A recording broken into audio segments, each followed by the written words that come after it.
I was scrubbing a grease-stained pot at a flood shelter when shoes worth a year of my rent stopped before me.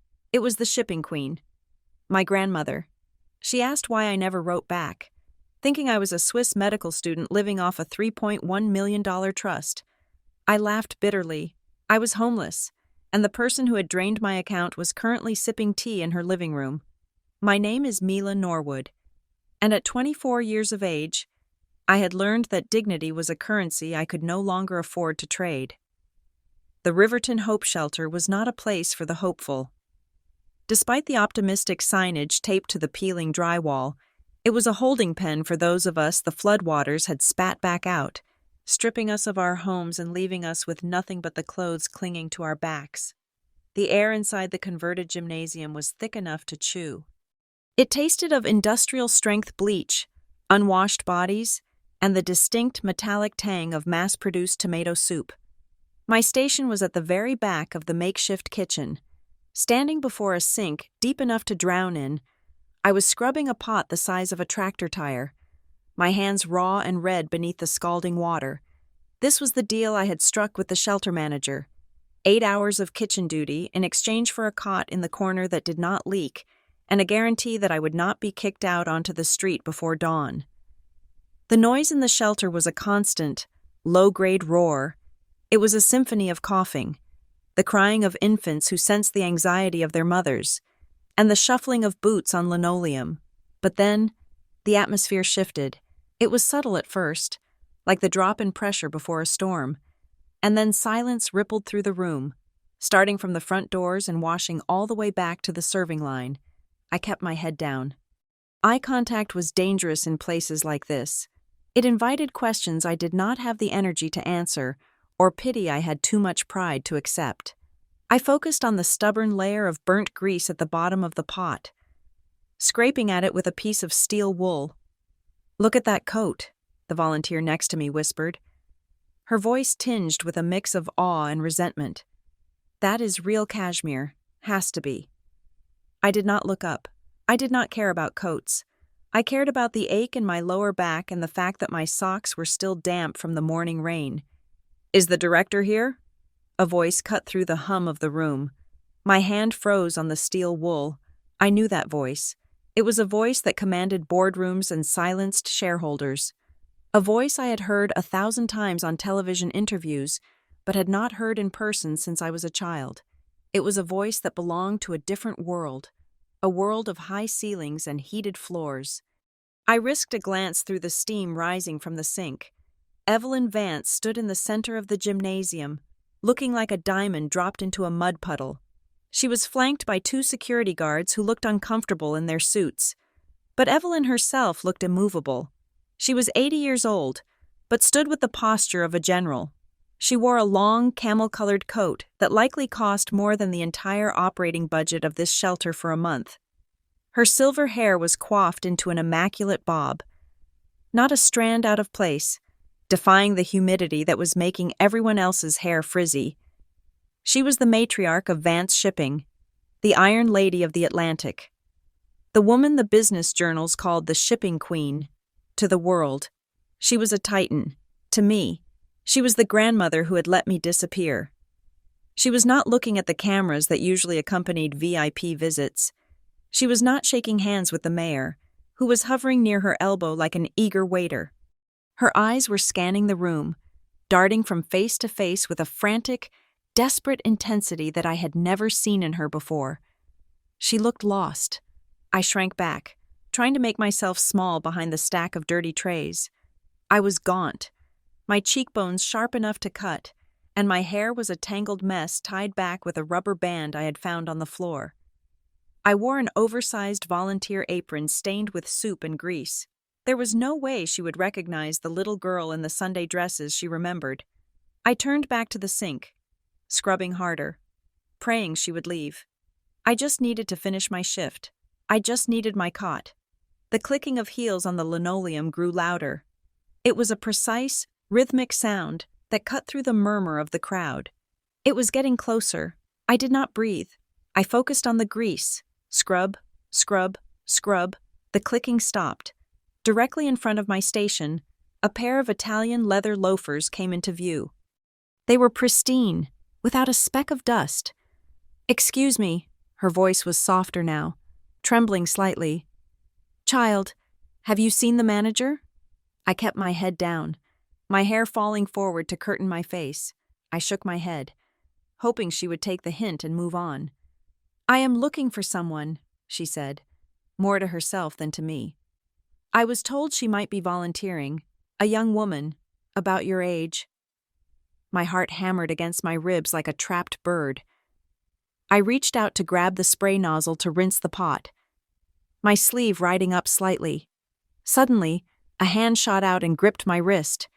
It was a strong grip, shocking in its intensity. I gasped and tried to pull away, but she held fast. She was not looking at my face. She was staring at the inside of my left wrist.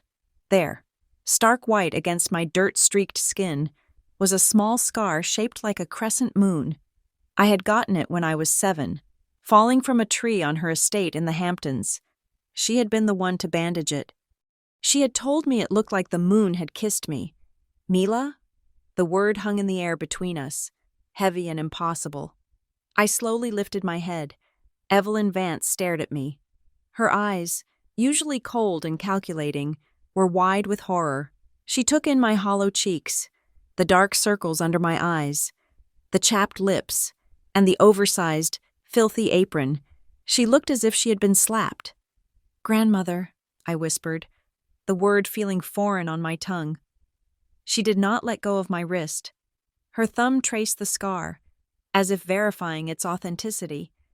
"Mila, my God, what are you doing here?" "I work here," I said, my voice raspy from disuse. "I am washing dishes." "But—" She looked around the chaotic, smelly kitchen, confusion warring with the shock on her face.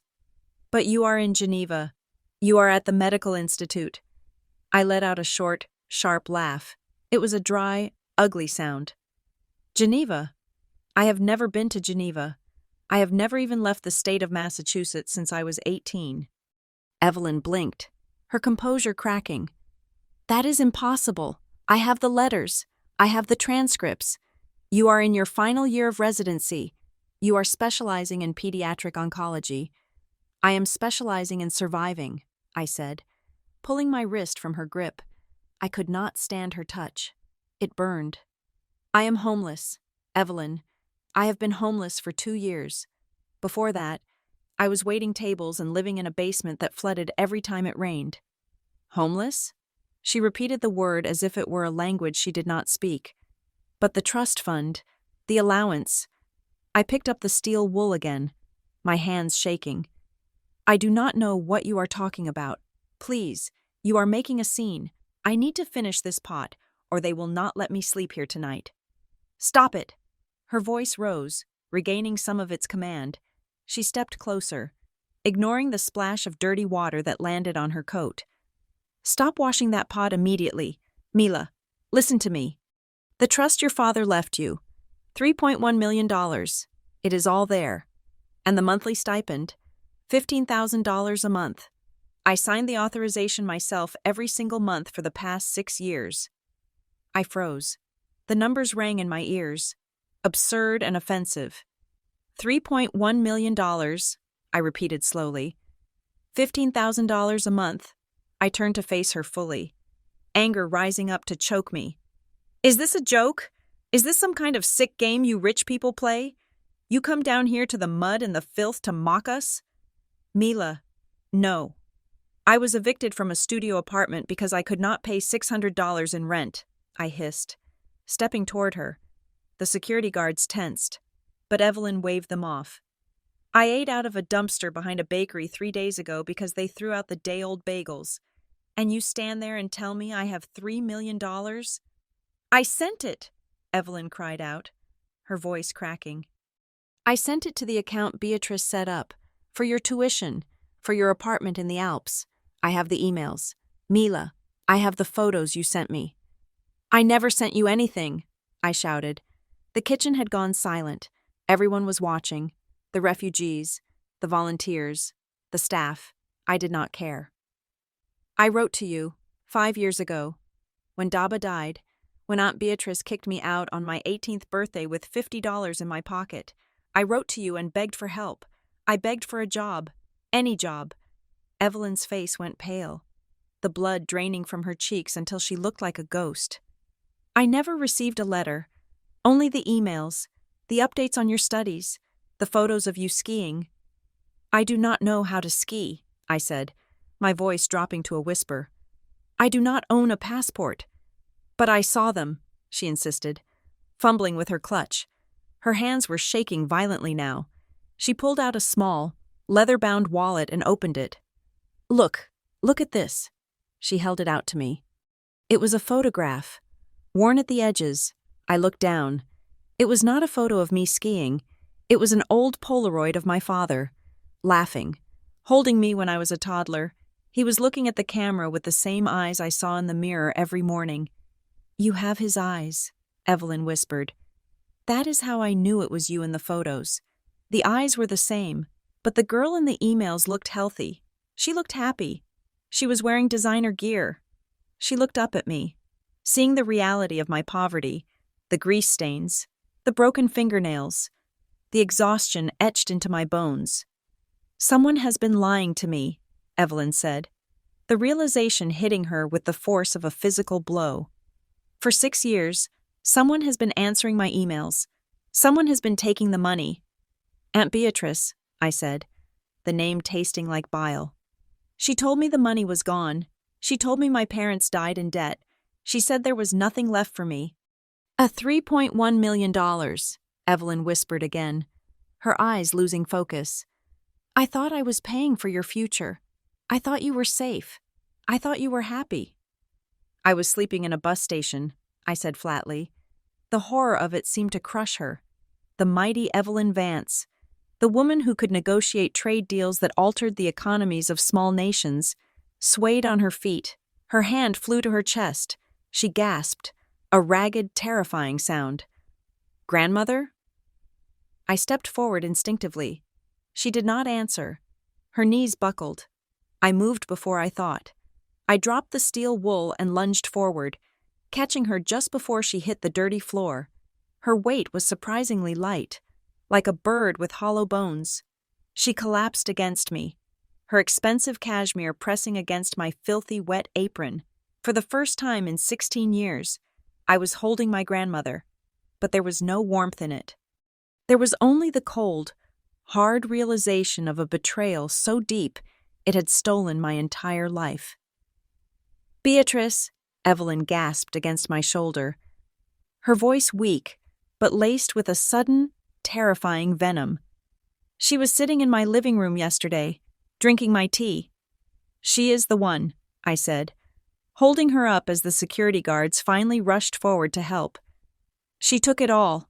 Evelyn looked up at me, her eyes clearing for a moment. She reached up and touched my cheek with a trembling hand. I am so sorry, she whispered. I am so sorry. The security guards took her from me, their faces masks of professional concern, but as they lifted her, the connection between us broke, and I felt a sudden, sharp chill. We need to get her to the car, one of the guards said into his earpiece.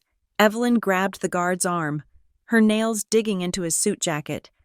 No, not without her, not without my granddaughter. She pointed at me, her fingers shaking, but resolute. She comes with us, Evelyn commanded, her voice regaining a fraction of its steel. She does not stay in this place 1 minute longer. I stood there, dripping wet, surrounded by the smell of soup and despair, and looked at the woman who had unknowingly funded my misery. I wanted to scream. I wanted to run. But more than that, as the image of Aunt Beatrice sitting in a mansion bought with my life's blood formed in my mind, I wanted something else. I wanted answers. And then, I wanted to burn their world down. Okay, I said, untying the dirty apron and letting it drop to the floor. It landed with a wet slap that sounded like a gavel striking a block. I will come, Evelyn nodded, leaning heavily on the guard. She looked old, defeated, and broken. But as she turned her eyes toward the exit, I saw a spark ignite deep within them. It was the same spark I felt burning in my own chest. It was not the warmth of family reunion. It was the cold, blue flame of rage. We walked out of the Riverton Hope Shelter together, leaving the grease and the hopelessness behind. Stepping out into the gray afternoon that suddenly felt like the beginning of a very long, very dark night. The transition from the concrete floor of the Riverton Hope Shelter to the penthouse suite of the Grand Hotel was distinct enough to give me emotional whiplash. The room smelled of fresh white lilies and old money. The carpet was so thick it felt like walking on moss, and the silence was absolute. There were no coughing children, no clanging pots, no hum of industrial fans. There was just the terrifying quiet of luxury. I stood near the door, refusing to sit on the beige velvet sofa because I was convinced the grime of the last 2 years was permanently etched into my skin. Evelyn sat in a high-backed armchair, her face pale, watching me with a mixture of heartbreak and horror, but it was the third person in the room who commanded the immediate atmosphere. Arthur Sterling, Evelyn's personal attorney for 3 decades, sat at the mahogany dining table. He was a man who looked as though he had been carved out of granite and dressed in a bespoke suit. He did not look at me with pity. He looked at me as a variable in a complex equation that he was currently failing to balance. Sterling tapped the screen of his tablet and projected a series of documents onto the large television screen mounted on the wall. "We need to establish a baseline of facts," Sterling said, his voice dry and devoid of inflection. "Ms. Norwood, according to the trust records managed by your aunt, Beatrice Vance, you have authorized 47 separate withdrawals over the last 60 months. These withdrawals were in addition to the monthly stipend of $15,000. I walked closer to the screen, my hands clenched into fists at my sides. "I have never authorized a single cent. I did not even know the trust existed until an hour ago." "The bank records show your digital signature on every transfer request," Sterling said, swiping to the next image. It was a PDF document. Standard banking authorization forms. At the bottom, in a neat, looping script that looked vaguely like the handwriting I had developed in middle school, was the name Mila Norwood. "That is a forgery," I said, my voice steady. "It looks like my signature, but the loop on the L is too wide, and the slant is wrong. I write with a heavier hand." Sterling looked at Evelyn, then back at me. Digital signatures are difficult to dispute without hard evidence of compromised identity. However, we can cross-reference the timestamps of these authorizations with your physical location. He tapped the screen again. A line item was highlighted in red. "Let us look at the most significant single expenditure," Sterling said. "On July 14th of last year, a wire transfer for $450,000 was sent to a luxury marine dealership in Miami. The memo line reads, 'Purchase of 40-foot catamaran, the Sea Witch.'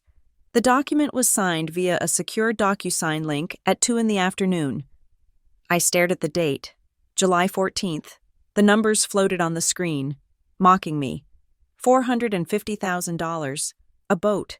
Someone had bought a boat with my name while I was lying in a hospital bed praying the anesthesia would kick in. "I can prove I did not sign that," I said, turning to look at Evelyn. "I was not in Miami. I was not even near a computer." "Where were you?"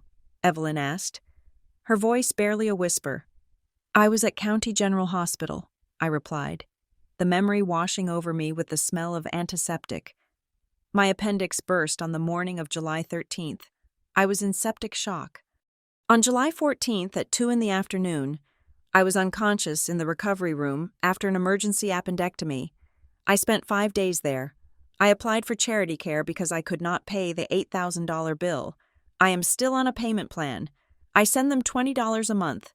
Sterling's fingers flew across his keyboard. "County General, I am accessing their public admission records and billing archives. If you applied for state aid, there will be a paper trail." The room fell silent for a long minute. The only sound was the soft clicking of Sterling's keys. Then, he stopped. He pushed his glasses up his nose. "Confirmed," Sterling said. Patient Mila Norwood, admitted July 13th via ambulance. Emergency surgery performed July 14th. Discharged July 19th. Billing status: indigent care application approved. Evelyn closed her eyes and let out a shuddering breath. She bought a yacht while my granddaughter was lying in a charity ward with a burst appendix. It gets worse, Sterling said, his tone shifting from inquisitive to predatory. He was beginning to see the shape of the monster we were dealing with. Let us look at the educational expenses. This has been the primary justification for the large capital drains on the principal amount. Tuition, room, board, lab fees. He pulled up a spreadsheet. According to the reports Beatrice submitted to me, you have been attending the elite Lucerne Medical Institute in Switzerland. The tuition payments, roughly $80,000 a semester, have been wired to a domestic entity called Medicorp Solutions. I have never heard of Medicorp Solutions, I said. And I have certainly never been to Switzerland. I am running a corporate entity search on Medicorp Solutions now, Sterling said. He paused, frowning at his screen. This is interesting. It is not an educational institution. It is a limited liability company registered in Delaware. The mailing address is a post office box in a strip mall in Revere, Massachusetts. It is located between a laundromat and a vape shop. It is a shell company, I said, the realization settling in my stomach like a stone. She was paying herself. She was taking my tuition money and moving it into her own pocket under a fake name. Evelyn stood up and walked over to the window. Looking out at the city skyline, she looked fragile, her silhouette small against the vastness of the glass. And the emails? The photographs? I have an entire folder on my server. Pictures of you at the Winter Gala. Pictures of you receiving awards. Sterling projected the photos next. There I was, or someone who looked like me, smiling brilliantly in a silver gown, holding a glass of champagne. There I was again, wearing ski gear, goggles perched on my forehead, with the snowy Alps in the background. I walked right up to the television screen. The technology was impressive, I had to admit. At a glance, on a phone screen, it would pass, but up close, the flaws in the digital tapestry began to unravel. Look at the shadows, I said, pointing to the ski photo. The sun is coming from the left, hitting the mountain, but the shadow on my face is coming from the right. And look at the hairline. It is too perfect. There are no stray hairs. That is not my hair. I turned to the photo of the gala. And this one, I have that scar on my wrist, remember? You identified me by it. I held up my arm. In this photo, my wrist is bare. No scar. Whatever software she used to paste my face onto this model's body. She forgot to add the scar. Sterling zoomed in on the image. The wrist was smooth, flawless, and completely scar-free. Deepfake technology has become quite accessible, Sterling noted, his voice dropping an octave. But this is premeditated, systematic fraud. This required planning. It required maintenance. Beatrice has been curating a fictional life for you for 6 years. Evelyn turned away from the window. Her face had changed. The shock was receding, replaced by a cold, hard resolve. She reached into her purse and pulled out her phone. She dialed a number and put it on speaker. It rang, and rang, and rang. Hi, you have reached Beatrice. I am probably out enjoying life or busy with something fabulous. Leave a message. The voice was bright, cheery, and utterly fake. It was the voice of the woman who had looked me in the eye when I was 18, grieving my parents, and told me I was a burden. She is not answering, Evelyn said, ending the call. She never will, I said. Not if she thinks you are calling to check on her. She only answers when she wants something. Tell me, Evelyn said, moving back to her chair and sitting down heavily. Tell me exactly what happened the day you left. Beatrice told me you ran away. She said you stole jewelry from her and disappeared with a boyfriend. She said she tried to stop you. I felt the old anger flare up, hot and sharp. I did not run away. It was the day after my 18th birthday. I came home from school. I was trying to finish my senior year, and my bags were on the porch. Garbage bags, Actually, she had packed my clothes in heavy-duty trash bags. I looked at my hands, remembering how cold it had been that day. She stood in the doorway, I continued, forcing my voice to remain steady. She told me that the life insurance money from Mom and Dad was gone. She said it had all been used up to pay off their secret debts. She said the house was hers now, and she was done supporting a leech. She threw a $50 bill at my feet and told me to get off her property before she called the police. $50, Evelyn repeated, her voice trembling. She sent you out into the world with $50. I slept in the park that first night, I said. I was terrified. I thought about calling you. I wrote that letter, but when I never heard back, I assumed she was telling the truth. I assumed you hated me too. I assumed the debts were real. I never saw the letter, Evelyn said. Beatrice must have intercepted it. She was the one who handled all my personal mail from the family. I trusted her. She was your mother's sister. I thought she loved you. She loves money, I said. She loves the lifestyle. And I was just an obstacle in the way of her getting both. Sterling cleared his throat. Ms. Vance, I have just finished a preliminary audit of the monthly withdrawals. The $15,000 stipend. It was being routed to an account at First Boston Bank. The account holder is listed as M. Norwood, but the secondary authorized user is Beatrice Vance. The debit card associated with that account has been used primarily at high-end boutiques on Newbury Street, a plastic surgery clinic in Back Bay, and for payments on a Porsche Cayenne. A Porsche, I said, a bitter laugh escaping my lips. I was walking 3 miles to the soup kitchen in the rain because I could not afford the bus fare, and she was driving a Porsche bought with my allowance. Evelyn stood up. The fragility was gone completely now. In its place was the formidable matriarch who had built a shipping empire in a world of men. Her eyes were dry, and her jaw was set in a line of iron. Sterling, she said, her voice commanding the room. Have the jet prepped. We are leaving. Destination?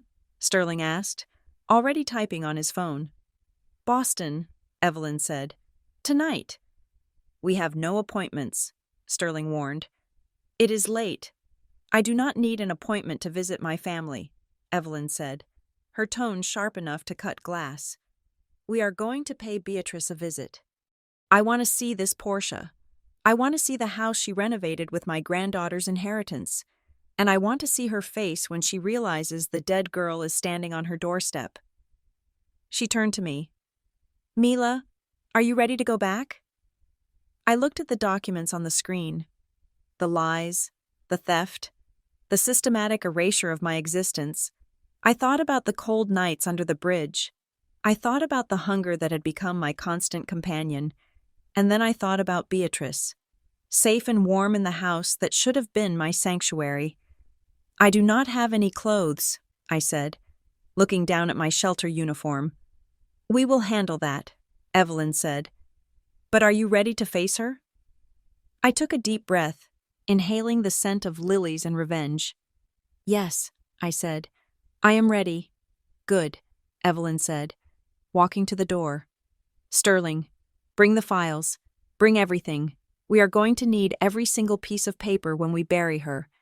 As we walked out of the hotel suite, the luxury no longer felt alien to me. It felt like a weapon, and for the first time in 6 years. I was the one holding the gun. We were going to Boston, and we were bringing the storm with us. The hum of the Gulfstream G650 was a lullaby I could not surrender to. At 40,000 feet, the world below was nothing but a grid of golden lights, a sprawling circuit board of humanity where I used to be just a broken fuse. I pressed my forehead against the cool plexiglass of the window, looking down at the darkness that separated Boston from the rest of the world. It was terrifying how thin the barrier was between the life I had lived for the past 5 years and the life I was currently inhabiting, just 6 hours ago. I was scrubbing pots for a meal. Now, I was sipping sparkling water in a leather seat that cost more than the total earnings of my entire adult life. The contrast did not make me feel lucky. It made me feel sick. It made me realize that my suffering had not been a necessity of fate. but a clerical error in a billionaire's ledger. Across the aisle, Arthur Sterling and two men from the Vance security team were conducting a silent symphony of digital warfare. They did not speak, but the furious clatter of their keyboards was a language of its own. They were stripping Beatrice's life apart, bite by bite. Every transaction, every hidden account, every digital footprint she had left in her arrogance was being excavated. They were building a coffin out of data, and they were doing it with the efficiency of executioners. Evelyn sat opposite me. She had not slept.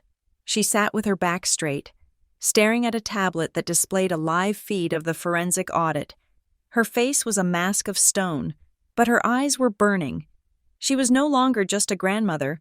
She was the CEO of Vance Shipping, and she had discovered a leak in her most precious vessel.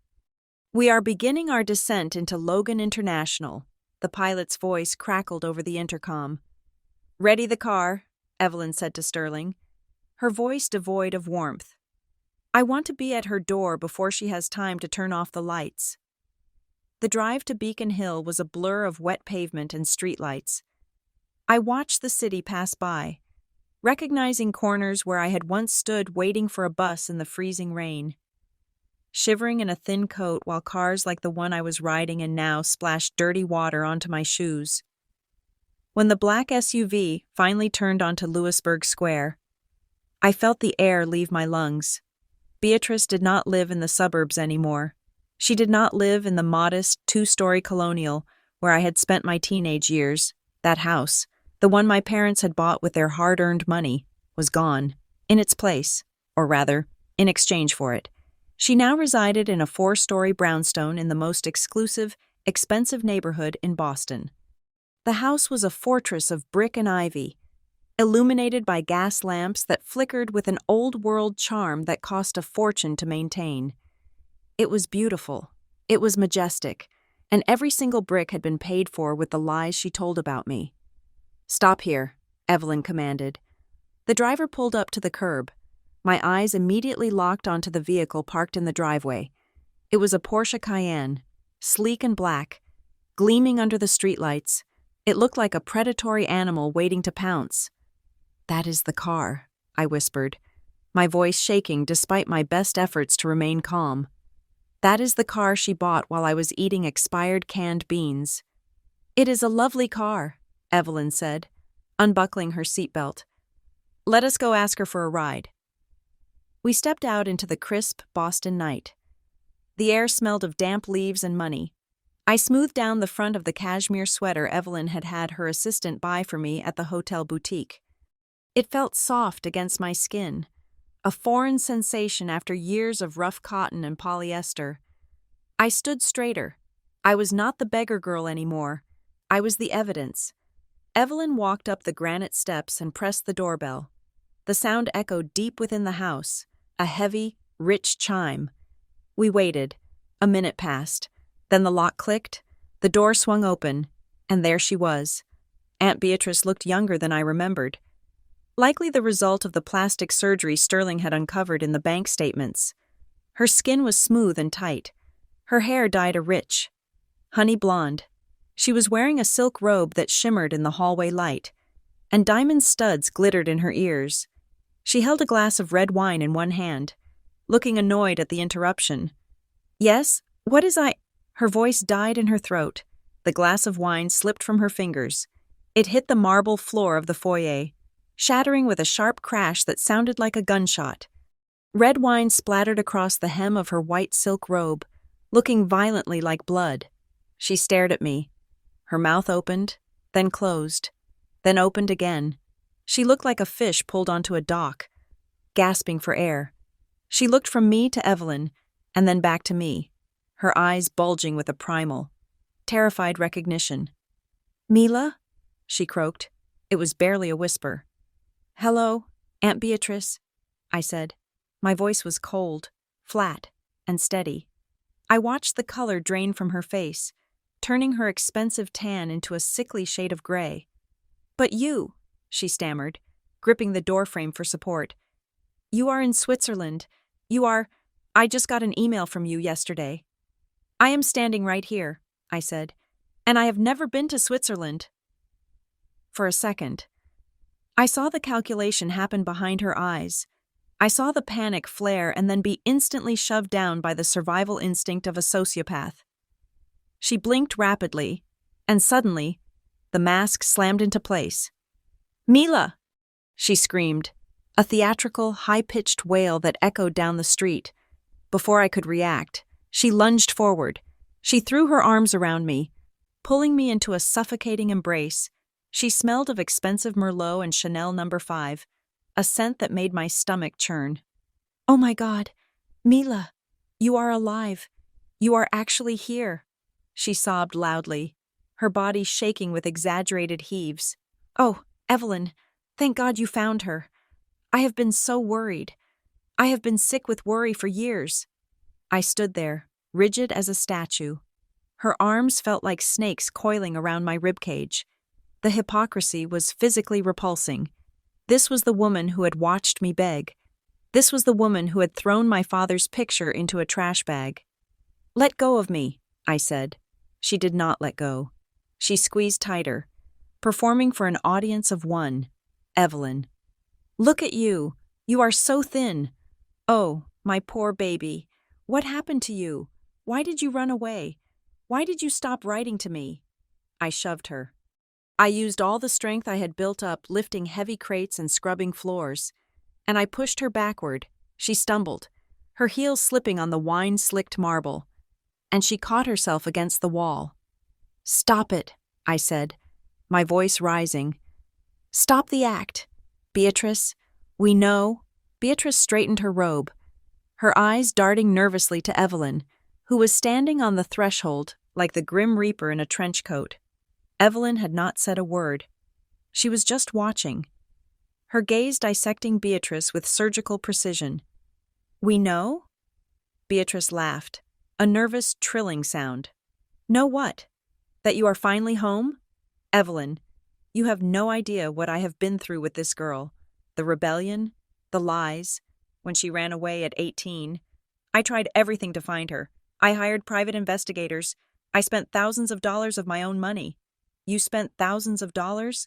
I interrupted, stepping into the foyer, forcing her to retreat deeper into her own house. "But not your money, and not on investigators." I pointed through the open door at the driveway. "Whose Porsche is that? Beatrice?" Beatrice followed my finger. Her eyes widened slightly, then narrowed. That is a gift. From Richard, my boyfriend. He is very generous." "Richard," Evelyn finally spoke. Her voice was low, smooth, and terrifying. "Is Richard the one who signed the withdrawal slip for the tuition payment to Medicorp Solutions, or was that you?" Beatrice froze. The mention of the shell company hit her hard. She licked her lips, her eyes darting around the hallway as if looking for an exit. "I do not know what you are talking about," Beatrice said, her voice turning shrill. She turned back to me, her expression shifting from fake love to vicious accusation. "Mila, what have you told her? Have you been using it again? Is that it?"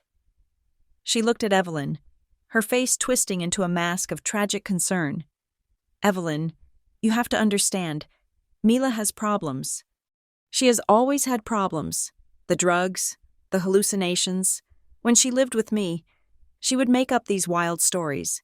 She would steal money from my purse and then claim she was a princess. It is the addiction talking. She needs help, not a reunion." I felt the blood boil in my veins.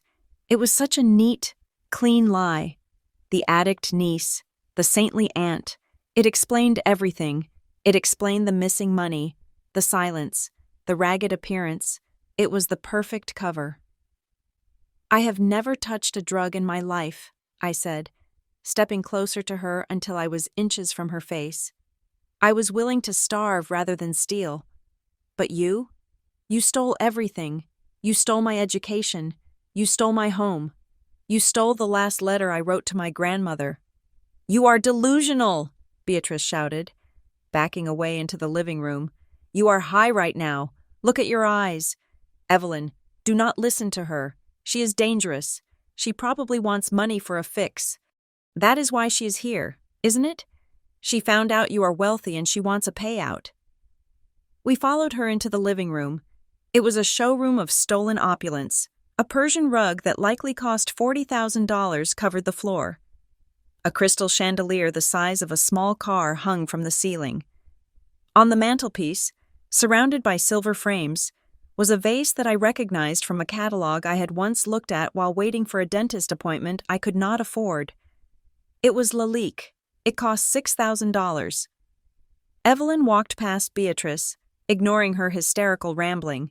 She walked around the room. Running her gloved hand over the back of a velvet sofa, she picked up a small jade statue, examined the bottom, and set it back down. "Evelyn, please," Beatrice pleaded, following her. "Let me call Dr. Evans. He can get her admitted to a facility tonight. We can get her the help she needs. I will pay for it. I will do anything for family." Evelyn stopped in front of the fireplace. She turned slowly to face Beatrice. The room went deadly silent. "Family," Evelyn repeated the word as if it were a curse. "You speak of family while wearing diamonds bought with an orphan's survival money. Evelyn, I swear—" "Quiet," Evelyn snapped. The command was absolute. Beatrice's mouth clicked shut. "I am not looking at a drug addict, Beatrice," Evelyn said, gesturing to me. "I am looking at my granddaughter, whom I have failed, and I am looking at you." Evelyn took a step forward. "I see the Porsche, I see the renovations, I see the clothes, and I see a woman who has not worked a day in the last 10 years, yet lives like a duchess." "Richard supports me," Beatrice cried, desperate now. "Sterling is running a background check on Richard right now," Evelyn said calmly. "If he exists, we will find him, but we both know Richard does not have the kind of capital to support this lifestyle. But the trust fund did. $3.1 million goes a long way, doesn't it?" Beatrice's face crumbled. The worried aunt act dissolved, replaced by the ugly, raw fear of a trapped animal. "You gave me that money to take care of her," Beatrice shrieked, dropping the facade. "And I did. I took care of the burden you left me. You were off in Europe, playing the grieving widow, while I was here dealing with a sullen, ungrateful teenager. I deserved that money. I earned it." "You earned nothing," I said. "You stole it." "It was compensation," Beatrice spat at me, her eyes wild. "For putting up with you, for the shame of having a sister who died in debt. I fixed this family's reputation. I bought this house so we would look respectable. I did it for us." "You did it for yourself," Evelyn said. She walked to the door, signaling that the conversation was over. "And now, you are going to pay for it." "What are you going to do?" Beatrice whispered, her defiance faltering. Evelyn paused at the archway. She did not look back. She simply adjusted her coat, her silhouette framed by the dark hallway. "I am going to audit everything, Beatrice," Evelyn said. "Every receipt, every invoice, every signature. I am going to trace every single penny you spent from the moment my son died until today. And when I am finished, I will not just take the house. I will not just take the car. I will take your freedom." Beatrice stood trembling in the center of her stolen palace, the silence of the house pressing down on her like a physical weight. "You can't," Beatrice whispered, but there was no conviction in her voice. "We are family." "Not anymore," I said. I turned my back on her and followed my grandmother out of the room. As we walked toward the front door, I heard the sound of Beatrice collapsing onto the sofa, followed by the frantic beeping of a phone being dialed. She was calling for help, but looking at the cold, hard set of Evelyn's jaw, I knew there was no help coming for her. The tiger was awake, and we were just getting started.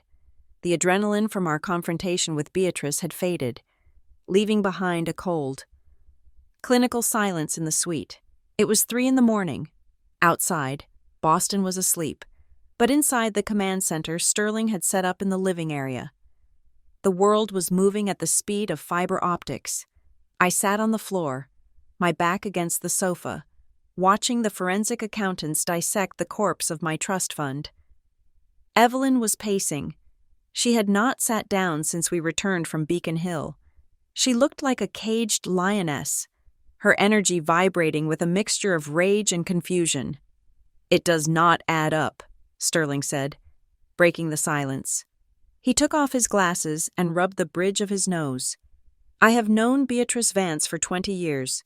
She is vain, she is greedy, she is manipulative, but she is not sophisticated." "What do you mean?" Evelyn asked, stopping mid-stride. "The structuring of these withdrawals," Sterling explained, gesturing to the wall of monitors. This was not just writing checks to a shell company. This involved bypassing the dual authentication protocols of the Vance Family Trust. To move amounts over $50,000, the system requires biometric verification from the trustee, you, Evelyn, or a manual override from a secure terminal with a Level 5 clearance code. He looked at me, then back at Evelyn. "Beatrice barely knows how to convert a Word document to a PDF," Sterling said flatly. "She could not have written the script that disabled the biometric triggers. Someone helped her. Someone on the inside." The air in the room grew heavy. An insider. "Trace it," Evelyn commanded. "Find the terminal." "We already have," the lead forensic technician said.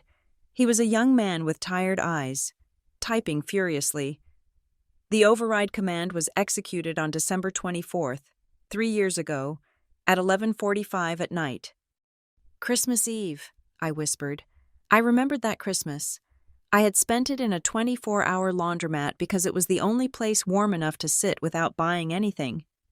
"The IP address originates from the Vance shipping headquarters," the technician continued. "Specifically, the executive suite on the 40th floor. Terminal ID VS-EXEC-04. Evelyn went still. Her face drained of color, leaving her looking more fragile than I had ever seen her. She reached out and gripped the back of a chair to steady herself. "That is Marcus's computer," she said, her voice barely audible. "Marcus Thorne?" I asked. The name was familiar. I had seen him in business magazines, usually standing just behind Evelyn, looking handsome and capable. "My chief financial officer," Evelyn said, sinking into the chair. "I hired him straight out of Wharton. I mentored him.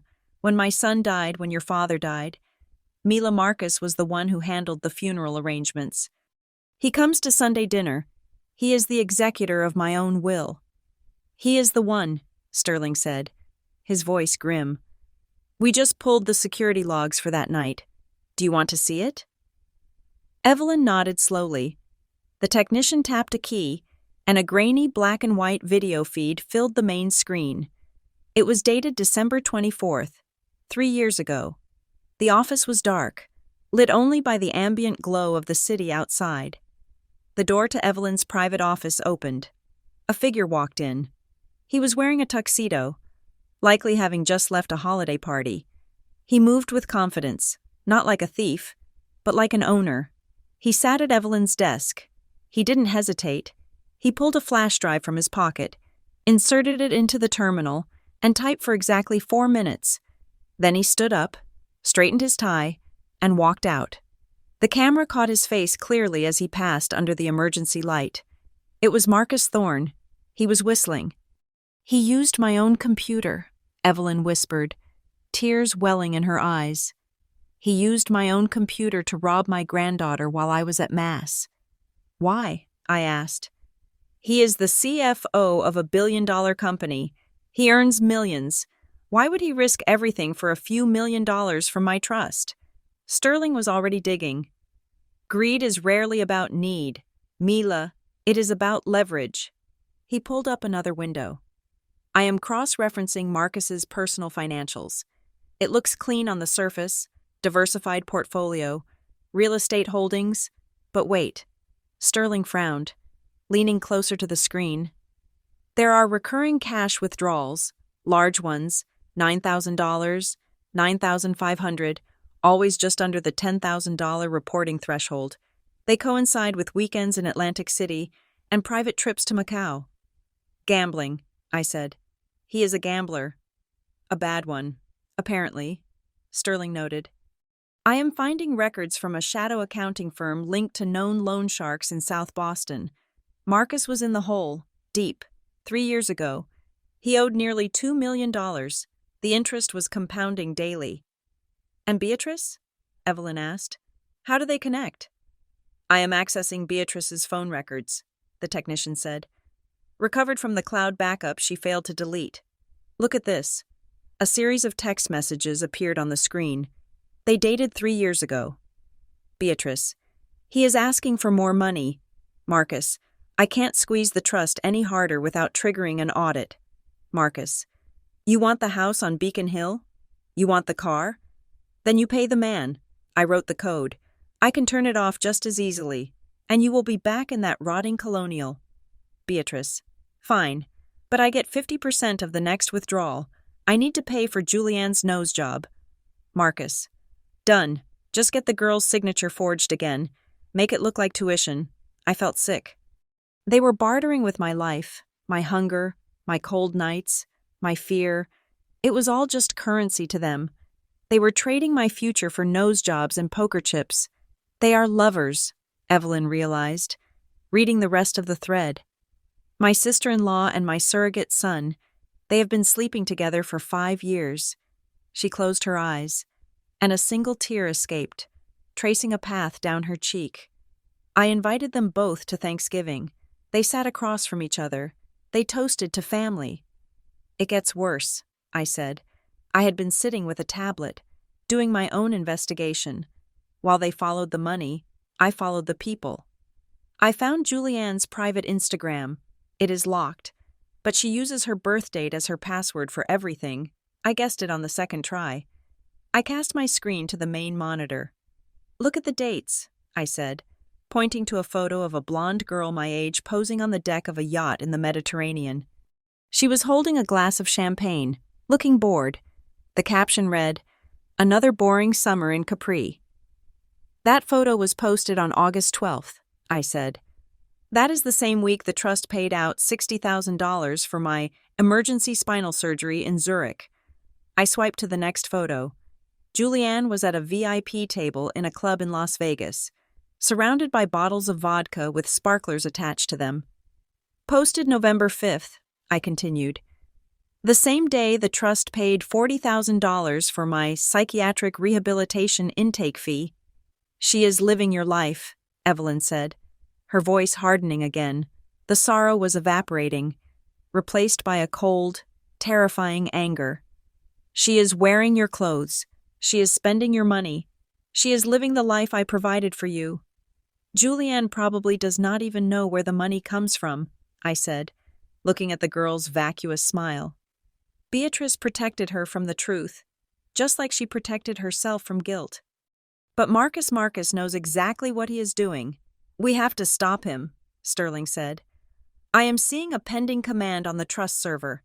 It was scheduled 48 hours ago. It is set to execute on Monday morning at 9 o'clock sharp.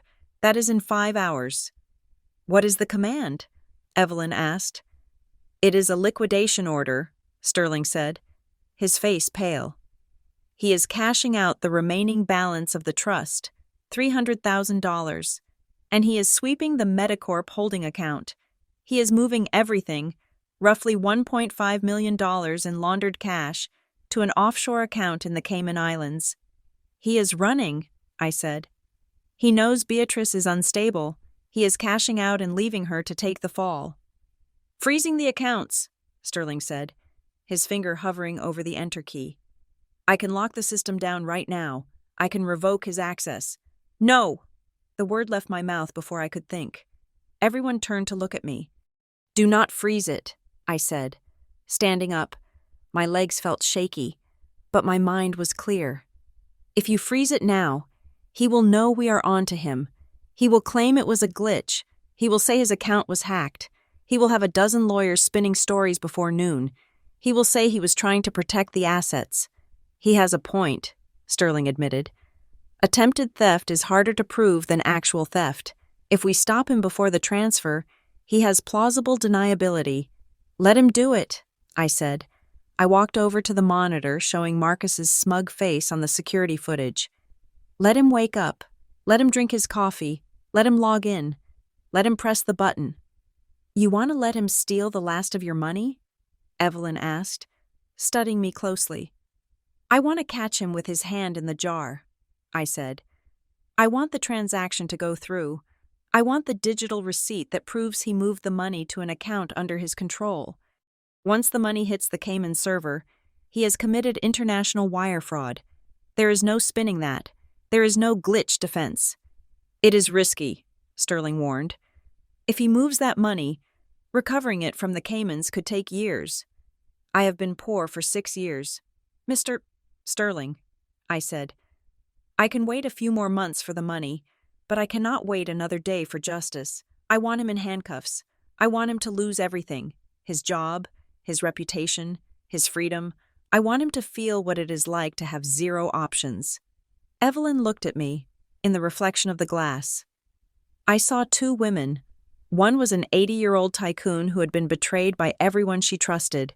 The other was a 24-year-old survivor who was done being a victim. You really are my granddaughter, Evelyn said softly. A ghost of a smile touched her lips. You have the stomach for war. She turned to Sterling. Do as she says. Let the transfer proceed. Monitor it. Track it. But do not stop it. And then? Sterling asked. And then, I said, looking at the time. It was 4 a.m. We go to breakfast.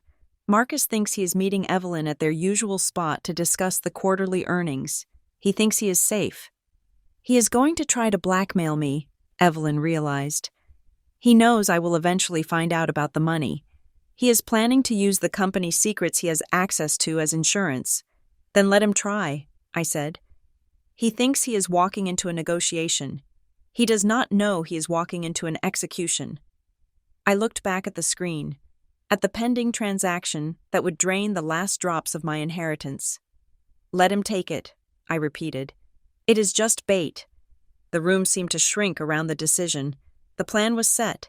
We were not just stopping a thief. We were hunting a predator.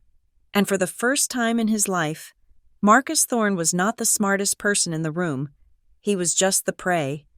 We thought we were the hunters, waiting patiently in the tall grass for Marcus to make his move. We had the logic, the forensic data, and the element of surprise. But we had underestimated one thing. We had underestimated the sheer, desperate velocity of a cornered animal. We were sitting in the hotel suite, waiting for the banks to open. The sun was just bleeding through the curtains, casting a pale, sickly light over the room. I was drinking coffee that tasted like ash. Sterling was asleep in the armchair. His tablet balanced precariously on his chest. Then, Evelyn's phone rang. It was not a normal ring. It was the specific, jarring tone she assigned to her head of public relations. She answered it on the first ring. I watched her face. Within 10 seconds, the blood drained from her skin so completely that she looked like a marble statue. Turn on the television, Evelyn whispered, the phone still pressed to her ear. Channel 5, now. I grabbed the remote and clicked the screen on. The volume was low, but the headline screaming across the bottom of the screen was loud enough to shatter windows. Breaking news. Vance family scandal. Billionaire matriarch manipulated by estranged. Addict granddaughter. My stomach dropped through the floor. On the screen was a split image. On the left was Evelyn, looking regal and dignified. On the right was a photograph of me. It had been taken yesterday. Likely by a cell phone camera at the shelter. I was hunched over the sink, my hair matted with sweat, my eyes dark and hollow. Wearing that filthy, grease-stained apron, I looked exhausted. I looked broken. To the untrained eye, or to the malicious eye, I looked exactly like what the headline claimed. I looked like a junkie. Good morning, Boston, the anchorwoman said, her voice dripping with faux concern. We have a shocking development in the Vance shipping legacy. Beatrice Vance, the devoted aunt who has raised her niece since the tragic death of her parents, has come forward with a heartbreaking plea. The screen cut to a pre-recorded interview. Beatrice was sitting on a beige sofa, not the velvet one in her stolen mansion, but somewhere modest, likely a rented studio to make her look relatable. She was wearing a simple gray cardigan. Her makeup was done to make her look tired, a martyr worn down by love. She held a tissue in her hand. "We have tried everything." Beatrice sobbed into the camera. She dabbed at dry eyes. "For 6 years. We have sent money for rehab. We sent money for therapy. We thought she was getting better in Europe. We wanted to believe the best. But when she showed up yesterday, oh God, she was violent. She was demanding cash. She threatened my mother-in-law. She is sick, and we are just so afraid for Evelyn's safety." I felt like I had been punched in the throat. The audacity of it was breathtaking. She had taken the very neglect she inflicted on me, the starvation that made me gaunt, the poverty that made me dirty, and she was using it as evidence of my moral failing. "She says you are on heroin," Evelyn said, her voice trembling with rage. "She is telling the world I am a senile old woman being held hostage by a drug addict." I scrolled through the comments on the news station's live feed on my phone. They were scrolling by so fast they blurred. "Look at her skin. Definite meth head. Another rich brat throwing her life away while we work 9 to 5. Disgusting. The aunt looks so sweet. She probably stole from that poor woman for years. Save Evelyn." "They hate me," I whispered. "I have not said a word, and they hate me." "Sterling," Evelyn shouted, waking the lawyer. "Get the legal team. Get the publishers. I want this off the air. I want injunctions. I want to buy the silence of every producer in this city. Offer them double whatever advertising revenue they are making. I do not care if it costs $10 million. Shut it down." Sterling was already typing, his face grim. "The story has been picked up by the national syndicates.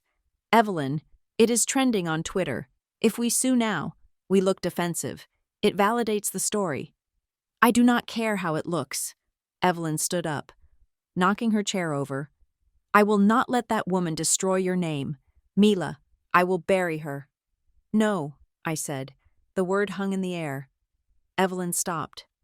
"What did you say?" "I said no," I repeated. I stood up. My hands were shaking, but my voice was not. "You cannot buy this. Grandmother, if you pay them to stop, everyone will believe it is true. They will think you are covering up my addiction. They will think Beatrice is the hero." "Then what do we do?" Evelyn asked, her hands helpless at her sides. "We cannot let this stand." "We do not let it stand," I said. "We fight back, but not with lawyers, and not with money." I walked over to the window.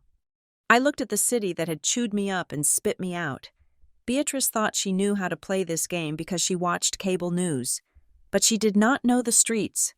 She did not know what it was like to have nothing left to lose. "She wants to play the victim?" I said, turning back to them. "Fine, let us see how she likes it when the victim speaks back." I pulled my phone out of my pocket. It was an old model. The screen cracked in the corner. I had bought it secondhand at a pawn shop. "Mila, what are you doing?" Sterling asked warningly. "I'm going live," I said. "You need a script," Sterling said, standing up. "You need a PR team to prep you. You cannot just—" "I do not need a script to tell the truth," I cut him off. "And I certainly do not need makeup." I walked into the bathroom. I washed my face, scrubbing off the expensive moisturizer Evelyn had given me. I tied my hair back in a severe bun.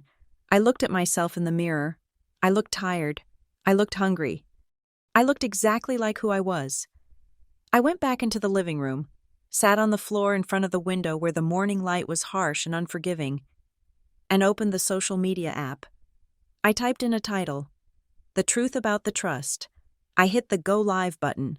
At first, there were only 10 viewers, then 50, then, because the hashtag with my name was already trending, the algorithm picked it up, 500, 1,000, 5,000. I took a deep breath. I looked directly into the camera lens. "Hi," I said. "My name is Mila Norwood. You might know me as the addict granddaughter from the morning news." I paused. The viewer count ticked up to 10,000. "I saw the photos my Aunt Beatrice released," I continued. She says I look like that because I'm on drugs. She says the $3.1 million my father left me went up my nose. I leaned closer to the phone. I look like that because for the last week, I have been living on a diet of tap water and expired bread. I look like that because I work 12-hour shifts scrubbing pots at the Riverton Hope Shelter just to earn a cot to sleep on. I am not an addict. I am poor, and there is a difference. The comments were flying. Liar. Prove it. Show us your arms. You want proof? I asked, reading the chat. Okay. I reached into the file folder Sterling had left on the coffee table. I pulled out a piece of paper. I held it up to the camera. It was an invoice from a high-end dental clinic in Back Bay. This is an invoice dated October 12th of last year, I said, my finger tracing the line item. It is for a full set of porcelain veneers and orthodontic restructuring. The cost was $10,500. It was paid for by the Mila Norwood Educational Trust. The memo line says, Emergency dental reconstruction for Mila. I put the paper down. I looked at the camera. Aunt Beatrice told the bank I needed this surgery because I had lost my teeth to drug use. I opened my mouth. I pulled my lips back. Look closely, I said. My teeth were straight enough, but they were slightly yellow from lack of professional care. My canines were a bit crooked. There were no veneers, no expensive porcelain work, just normal, human teeth. I have never had braces, I said. I have never had veneers. But do you know who got a brand new $10,000 smile on October 12th? Do you know who posted a selfie on Instagram that same day with the caption, New teeth, who dis? I held up the tablet with the screenshot of Julianne's profile. There she was, grinning wide, her teeth blindingly white and perfect. My cousin Julianne, I said, my Aunt Beatrice's daughter. The chat paused. For a split second, the waterfall of hate stopped. Then, it reversed direction. Wait, show the invoice again. That is not the same girl. Oh my God. And this, I said, picking up another paper. This is a receipt for a ski trip to Aspen. $22,000. For Mila Norwood. February 14th. I was working a double shift at a diner in Southie on Valentine's Day. My manager can verify my time card. But Julianne? She was in Aspen. I looked at the camera, letting the raw exhaustion and the anger seep into my voice. Aunt Beatrice says she loves me. She says she tried to save me, but while I was sleeping under a bridge because I could not afford a $30 hostel room, she was eating Wagyu beef paid for with my tuition money, while I was shivering in a coat with holes in it. She was driving a Porsche bought with my medical fund.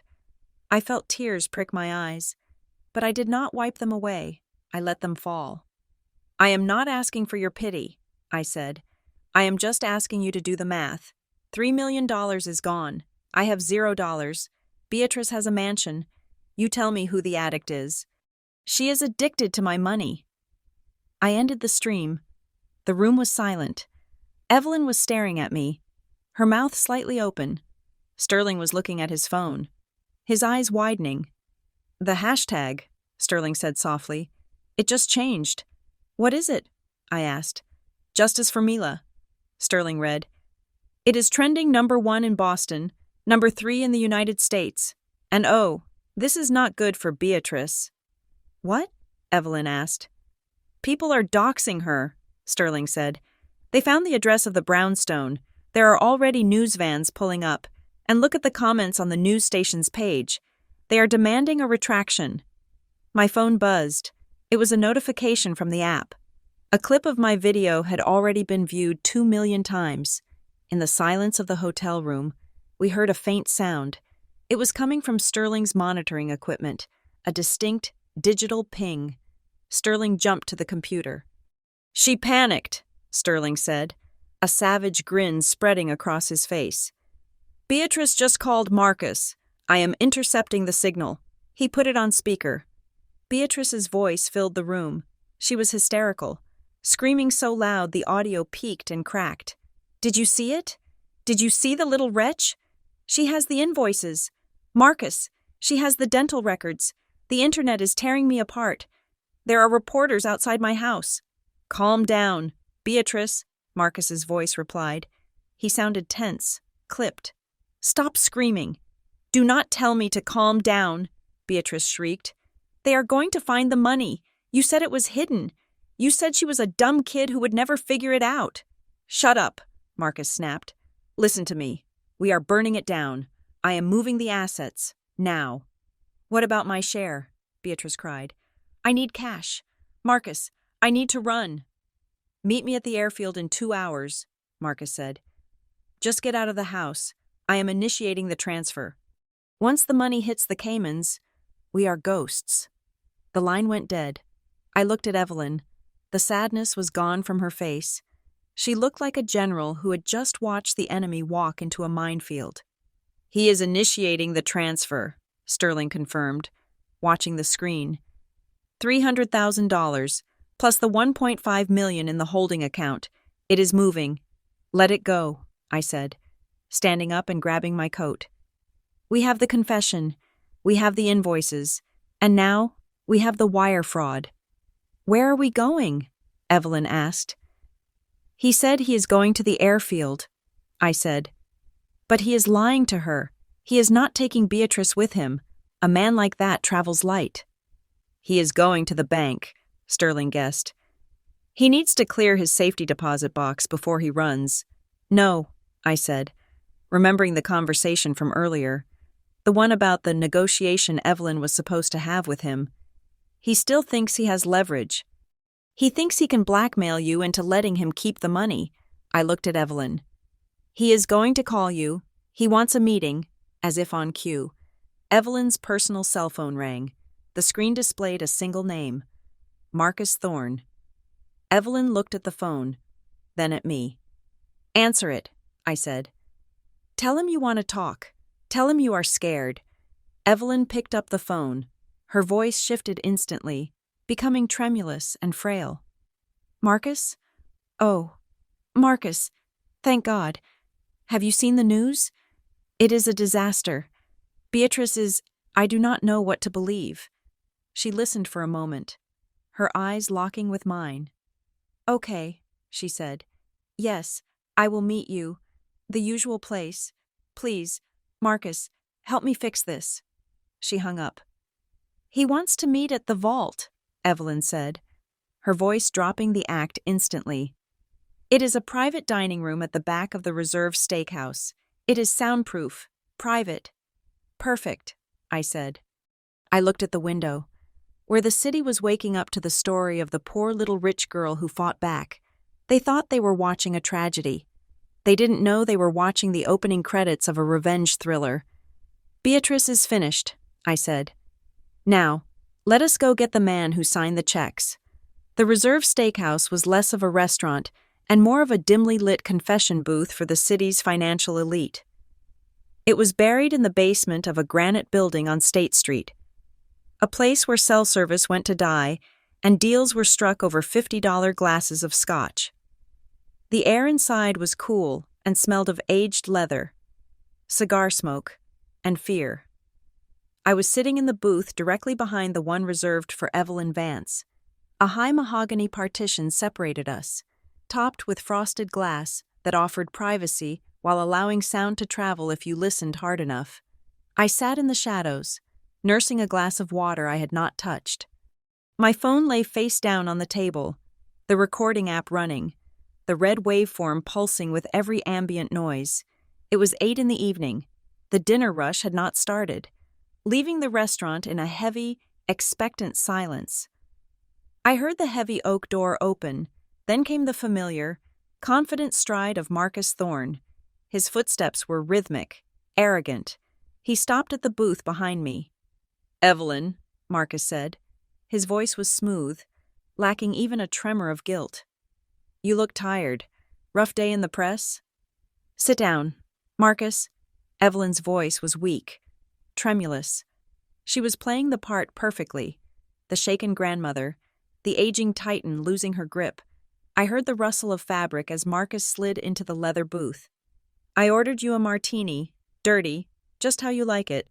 You need to relax." "Relax?" Evelyn let out a shaky breath. "My granddaughter is on the internet accusing my family of theft. Beatrice is hysterical." And the account Sterling tells me there are irregularities. Irregularities, Marcus chuckled darkly. That is a polite word for it. Sterling always was a master of understatement. Did you take it, Marcus? Evelyn asked. Just tell me, did you take the money? There was a pause. I could imagine him leaning back, swirling his drink, weighing his options. I managed it, Marcus said, his tone shifting from deferential to patronizing. I reallocated resources. That trust fund was sitting there, gathering dust, waiting for a girl who we all thought was dead or high in a gutter somewhere. I put that capital to work. I saved Beatrice from bankruptcy. I kept the family name clean. You stole $3.1 million from an orphan, Evelyn said, her voice hardening just enough to sound wounded rather than angry. And I made you 10 times that in the market last year, Marcus countered, his voice dropping low, dangerous. Do not pretend to be moral with me, Evelyn. I know how this company was built. I know about the shipping containers in 1995, the ones that bypassed customs in brave defiance of the embargo. I held my breath. This was the leverage. That was 30 years ago, Evelyn whispered. And yet, the statute of limitations on federal racketeering is surprisingly flexible when new evidence comes to light, Marcus said. I have the manifests.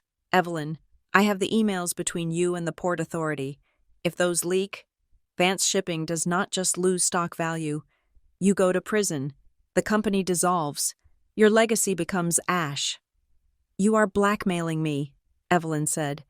I am negotiating a severance package, Marcus corrected. Here is the deal. You are going to fire Sterling. You are going to issue a statement saying the audit found a clerical error. You will say Mila is confused, perhaps mentally unstable, and you will pay her a settlement to go away, a small one, enough to buy a condo, keep her quiet. And the money you moved to the Caymans? Evelyn asked. That is my commission, Marcus said. Consider it payment for keeping your secrets all these years. You let me walk away clean, and the manifests stay buried. You try to stop me, and I burn the house of Vance to the ground.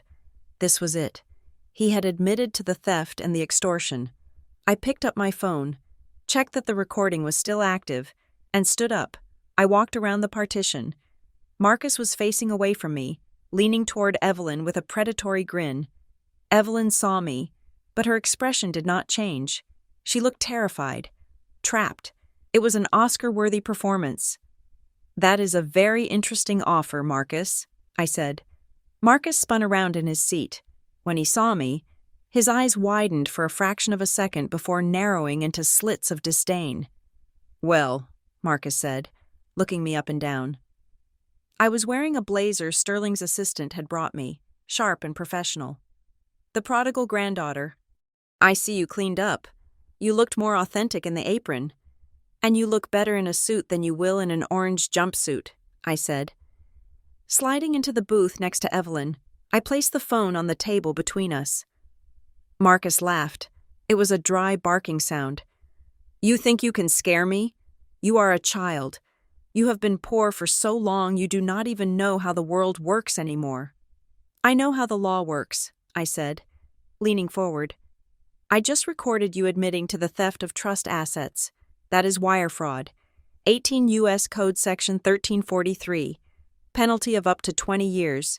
You also admitted to extortion. That is the Hobbs Act. Another 20 years. And since you moved the money across international lines to the Cayman Islands, we are looking at federal money laundering charges. I ticked the crimes off on my fingers, my voice steady and cold. You are looking at 60 years. Marcus, you will die in a concrete box. Marcus stared at me. He did not look afraid. He looked amused. He took a sip of his drink, savoring it. You have a recording, Marcus said, dismissing the phone with a wave of his hand. Inadmissible without two-party consent in certain contexts, easily challenged as doctored in others, and even if it sticks, do you really think Evelyn is going to let you use it? He turned to Evelyn. Tell her, Evelyn, tell her what happens if she presses charges. Tell her about 1995. Evelyn looked down at her hands. He has the documents. Mila. He can destroy the company. See? Marcus grinned at me. A shark showing its teeth. This is not a fairy tale. Little girl, this is the real world. In the real world, the bad guys win if they have better leverage. You can have your justice, or your grandmother can have her freedom. You cannot have both. I felt a vibration against my thigh. My personal phone, the cracked one in my pocket. I ignored it. I kept my eyes locked on Marcus. You are forgetting one thing. Marcus, Beatrice. Beatrice is a loose end, Marcus said with a shrug.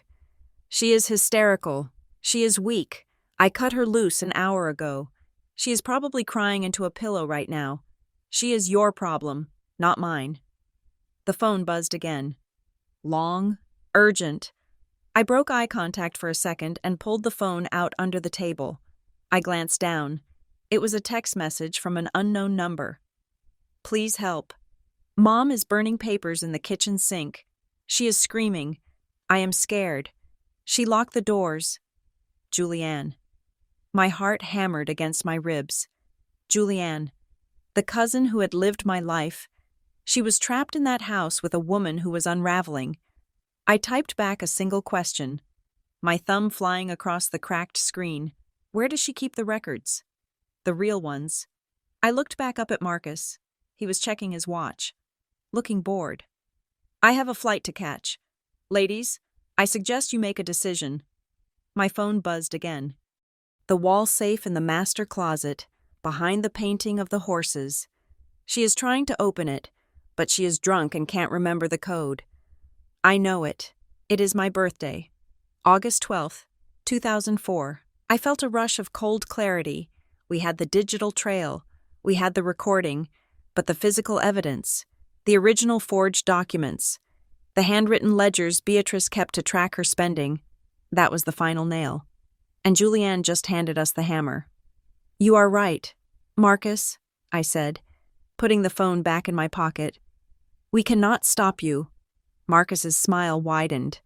He stood up, buttoning his jacket. Smart girl, you are learning. Maybe there is hope for you yet. He looked at Evelyn.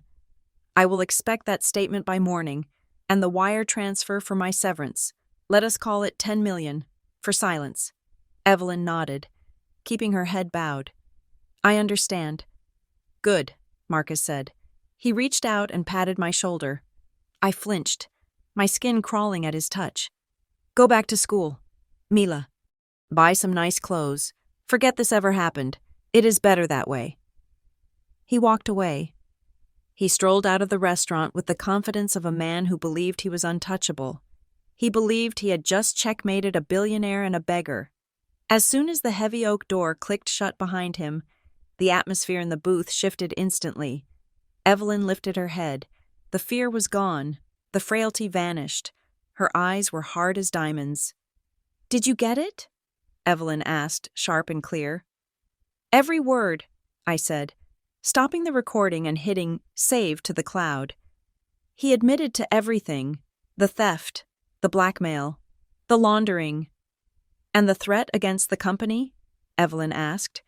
The 1995 manifest? He admitted to using it as a tool for extortion, I said. That makes the documents a crime. Even if he releases them, he has framed himself as a blackmailer. No prosecutor will touch him without giving you immunity to get to him. Good, Evelyn said. She signaled to the waiter, who had been hovering nervously in the distance. Check, please. We have to go, I said, standing up. Julianne just texted me. Beatrice is destroying evidence. She is burning documents at the Beacon Hill house. Then we need to move, Evelyn said. We walked out of the restaurant. Not through the front door, but through the kitchen exit that led to the alley where the black SUV was waiting. Sterling was standing by the rear door, illuminated by the red glow of a brake light. He looked anxious. Well? Sterling asked as we approached. He took the bait, I said, handing Sterling my phone. It is all there. He thinks he won. He is heading to the airport, but he will likely stop at his apartment first to get his passport. He won't make it to the airport, Sterling said. taking the phone and plugging it into his laptop right there on the hood of the car. I have a judge on standby. With this recording, I can get a search warrant for his apartment, his office, and the Beacon Hill house within 20 minutes. Probable cause is established. Attempted extortion is a felony. Get the warrant for Beacon Hill first, I said, climbing into the car. Beatrice is torching the place. We need to get into that safe. The safe? Sterling paused. We do not have the combination. Cracking it could take hours. I have the combination, I said, slamming the car door shut. Julianne gave it to me. Sterling looked at me, a newfound respect in his eyes. He nodded and dialed the judge. Go, Evelyn told the driver. Beacon Hill, fast. As the car tore out of the alley and merged into the night traffic, I looked out the window. Marcus was out there somewhere, driving through these same streets, thinking he was a god. He thought he had silenced us. He thought the game was over. He did not know that the game had changed. He thought he was playing poker with bluffs and raises. But we were not playing poker anymore. We were playing executioner. He called me a child, I said quietly, watching the city lights blur into streaks of neon. Evelyn reached over and took my hand. Her grip was warm and firm. He made the classic mistake of the arrogant man, Evelyn said softly. He forgot that children grow up, and they remember. The car accelerated, the engine roaring like a beast waking up. We were racing toward the fire Beatrice was lighting, ready to pull the truth from the ashes before it was too late. Marcus thought he was flying to the Caymans. In reality, he was flying straight into the sun. The dawn did not break over Beacon Hill. It shattered. The sky was a bruised purple, heavy with the threat of rain, matching the violence of the siren lights that were currently painting the brick facades of Louisburg Square in strobing hues of red and blue. I sat in the back of the SUV, watching the scene unfold with a cold, detached fascination. This was not a family visit. This was a raid.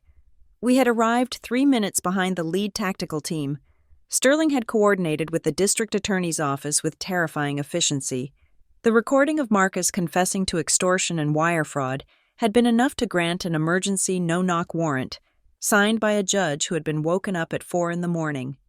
Stay here, Evelyn said, her hand resting on the door handle. You do not need to see this. I need to see everything, I replied, opening my door. I need to see the end of it. We walked up the granite steps, just as the heavy oak door, the same door Beatrice had slammed in the face of my poverty for years, was breached by a battering ram. The sound was a dull, sickening thud that echoed down the quiet street. Police! Search warrant! Federal agents! The shout was a collective roar from half a dozen uniformed officers swarming into the foyer. I followed Sterling and Evelyn inside. The house smelled of stale wine and something burning. An acrid, chemical stench was drifting down from the hallway. The kitchen! Sterling shouted, pointing toward the back of the house. She is destroying hardware! We ran. The officers were already ahead of us, their boots heavy on the marble floors. We burst into the gourmet kitchen, a space renovated with Italian marble and top-of-the-line appliances paid for by my tuition fund. Beatrice was there. She was wearing the same silk pajamas she had worn earlier, but now her hair was wild, standing up in frantic tufts. She was standing in front of the built-in microwave, her eyes wide and manic. Inside the machine, sparks were flying, and a horrible popping sound filled the air. Step away from the microwave, an officer screamed, his weapon drawn but pointed low. I am just making breakfast, Beatrice shrieked, her voice cracking. It is just a bagel. You are trespassing. An officer lunged forward, shoving Beatrice aside and yanking the microwave door open. Smoke billowed out, stinging my eyes. He reached in with a gloved hand and pulled out the object on the spinning glass plate. It was not a bagel. It was a portable hard drive. The casing melted and warped, bubbling with heat. Bag it, the lead detective said, taking the smoking drive. Forensics can still pull data from the platters if the magnetic coating is intact. She just cooked the casing. Beatrice was backed against the refrigerator, panting. When she saw me standing in the doorway, her face twisted.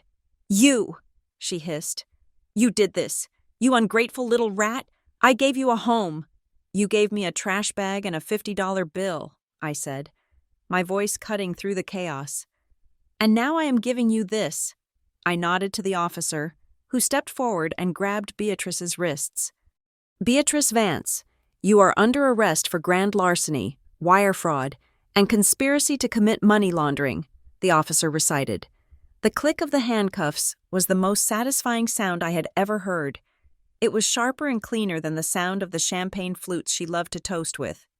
"No, no, you cannot do this," Beatrice struggled, kicking out. "It was Marcus. He made me do it. I am a victim. He told me he would kill me if I did not sign the papers." "We will see what the evidence says," Sterling said, stepping past her. "Mila, the safe, where is it?" "Master bedroom," I said, turning away from my aunt, who was now weeping loudly, snot running down her face. "The walk-in closet, behind the painting of the horses." We moved upstairs, leaving the chaos of the kitchen behind. The master bedroom was a sanctuary of stolen wealth. Silk sheets, velvet curtains, antique furniture. I walked straight to the closet, which was the size of the entire apartment I had been evicted from 2 months ago. On the far wall hung an oil painting of 2 thoroughbreds racing. It was a pretentious piece, likely bought to signal a heritage she did not have. I reached up and swung the frame aside. Behind it sat a heavy steel wall safe. "The keypad is digital," the detective said. "We will need a drill if we do not have the code." 081204, I said clearly. The detective looked at me, then punched the numbers in. A beep, a green light, the heavy click of the bolts retracting. The door swung open. The detective stepped back to let Sterling document the contents. It was a treasure trove of guilt. Stacked neatly on the bottom shelf were bundles of cash, $100 bills wrapped in rubber bands. But that was not what caught my eye. On the top shelf, sitting next to a velvet jewelry box, was a thick, leather-bound notebook and a small, heavy object wrapped in a velvet cloth. Sterling put on a fresh pair of latex gloves and reached for the notebook first. He opened it to a random page. "It is a ledger," Sterling said, his voice devoid of emotion. "She kept a manual record. Look at this." He held the book open for Evelyn and me to see. The handwriting was Beatrice's cramping. Frantic scrawl, January 12th, withdrawal, $15,000, purpose, payment for new landscaping, split, $7,500 to Marcus, $7,500 to house account, March 4th, withdrawal, $40,000, purpose, tuition payment, fake, split, $20,000 to Marcus, cash, $20,000 to pay off Amex Black Card. "She documented every penny," Evelyn whispered, leaning against the doorframe, looking ill. "She wrote down the theft of my granddaughter's future like she was balancing a checkbook for groceries."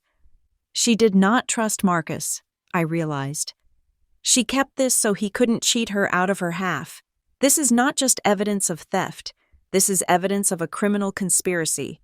Sterling reached for the object wrapped in velvet. He unfolded the cloth. Inside lay a heavy metal stamp. "A notary seal," Sterling said, inspecting the die. "It bears the name of a Jonathan P. Miller. I checked the state registry on the way here. Jonathan P. Miller died in 1999. Marcus used this to notarize the withdrawal forms," I said. "He was approving his own fraud with a dead man's stamp." "There is one more thing," the detective said. He was reaching into the very back of the safe. He pulled out a manila envelope. It was thick and sealed with red wax. On the front, written in Beatrice's hand, was a single word: insurance. Sterling took the envelope and slid it open. He pulled out a sheaf of papers. As he read the first page, his face went pale. He stopped breathing for a moment. "What is it?" Evelyn asked, stepping forward. Sterling looked up at me. His eyes were filled with a horror I had not seen even when we discussed the millions of dollars. "This is not financial," Sterling said quietly. "These are medical forms, commitment papers." I felt the blood freeze in my veins. Commitment papers?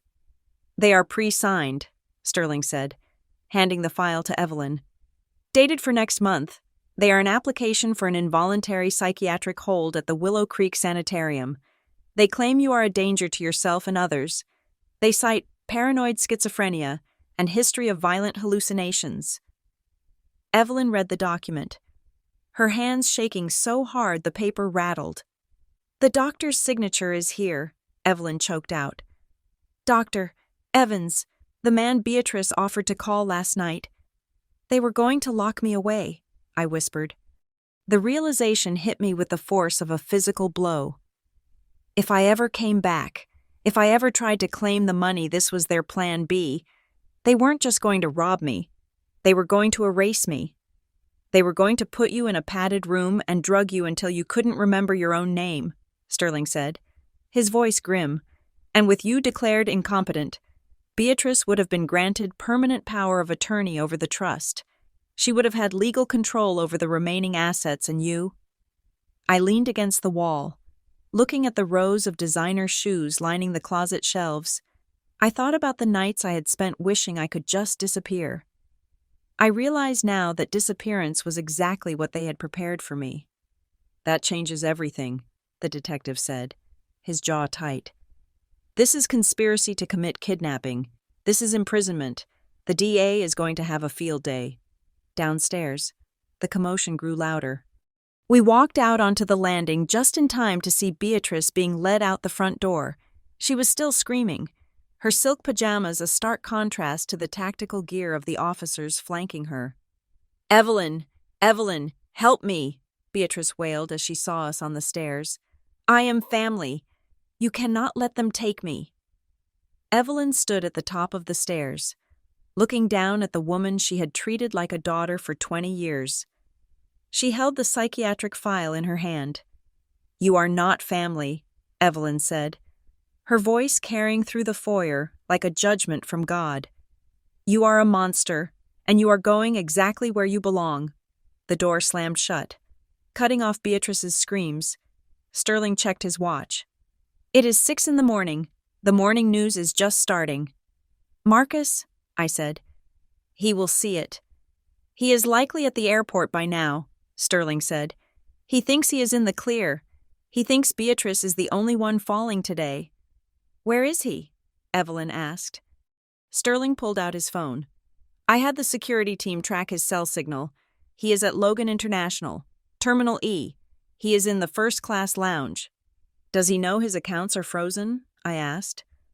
Not yet, Sterling said. I had the bank put a hold on the cards but set it to silent decline. He won't know until he tries to swipe. And the passport? Evelyn asked. I called the Secretary of State, Evelyn said, her voice made of steel. His passport was flagged 10 minutes ago. He is on the no-fly list.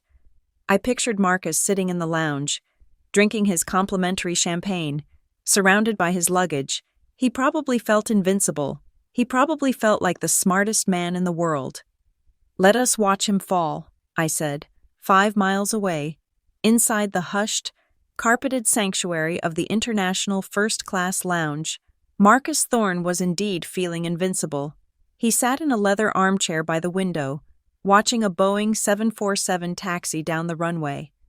Beside him sat a Louis Vuitton carry-on suitcase. It was heavy.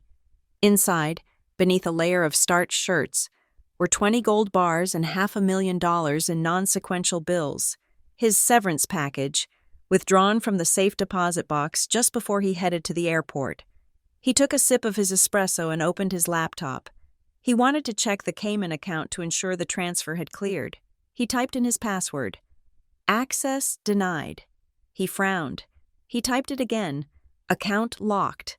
Please contact administrator. A prickle of unease ran down his spine. He closed the laptop. It was probably just a glitch. The system was updating. It didn't matter. He had the physical assets in the bag. Once he landed in Georgetown, he would sort it out. He checked the time.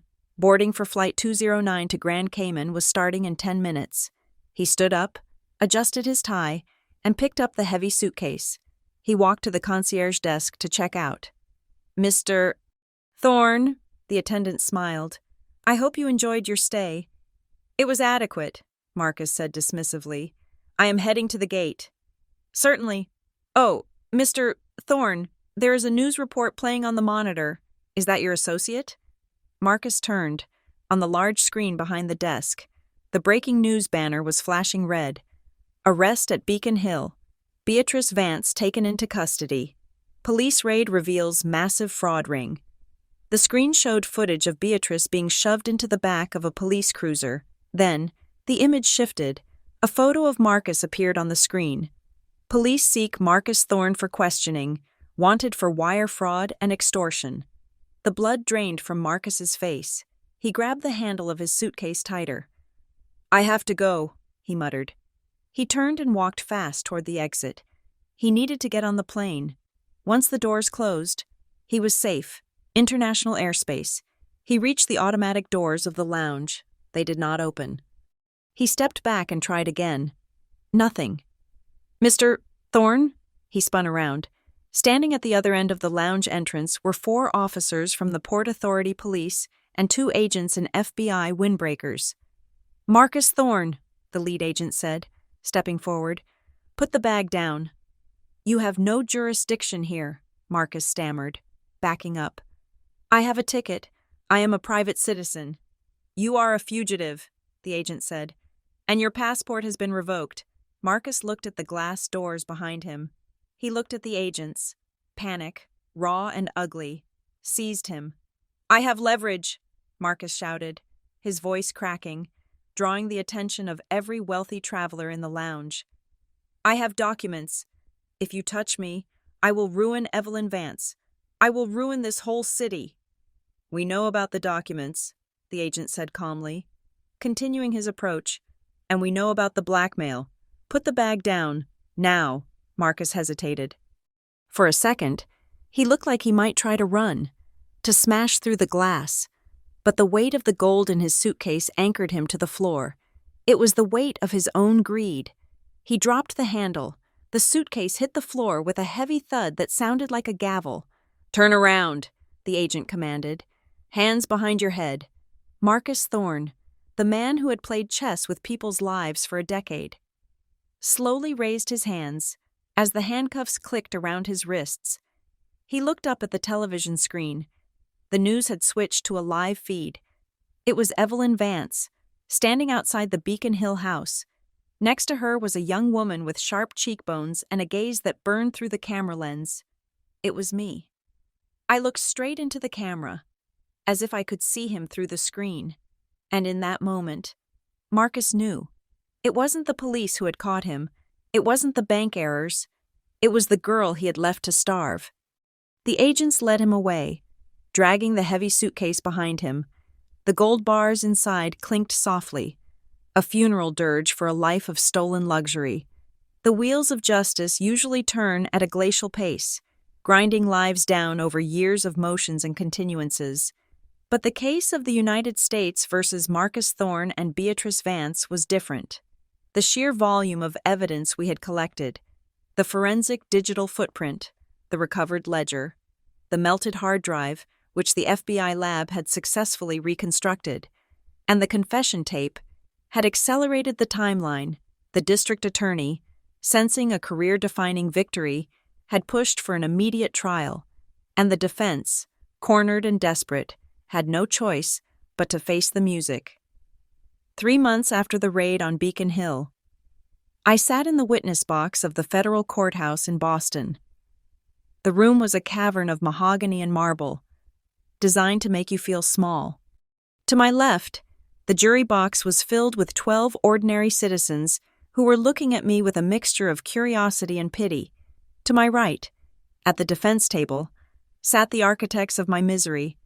Beatrice looked hollow. The prison jumpsuit hung loosely on her frame, and her roots were showing. A stark gray against the fading blonde dye, she refused to look at me. Marcus, however, was a different story. Even in custody, he retained an air of arrogance. He wore a suit his lawyer had brought him, and he sat with his chin up, scribbling notes on a legal pad as if he were chairing a board meeting rather than fighting for his life. His defense attorney, A sharp-featured man named Silas Vance, no relation, just an expensive coincidence, stood up to cross-examine me. His strategy had become clear in his opening statement. Marcus was a brilliant but foolish man who had been manipulated by a greedy, hysterical woman. He was painting Marcus as the victim of a femme fatale. Ms. Norwood, Silas began, walking toward me with a practiced stride. Let us talk about your living situation prior to this discovery. You claim you were destitute, yet records show you were employed. I was employed, I said, my voice steady. I worked as a dishwasher. I worked as a night cleaner. I worked as a waitress.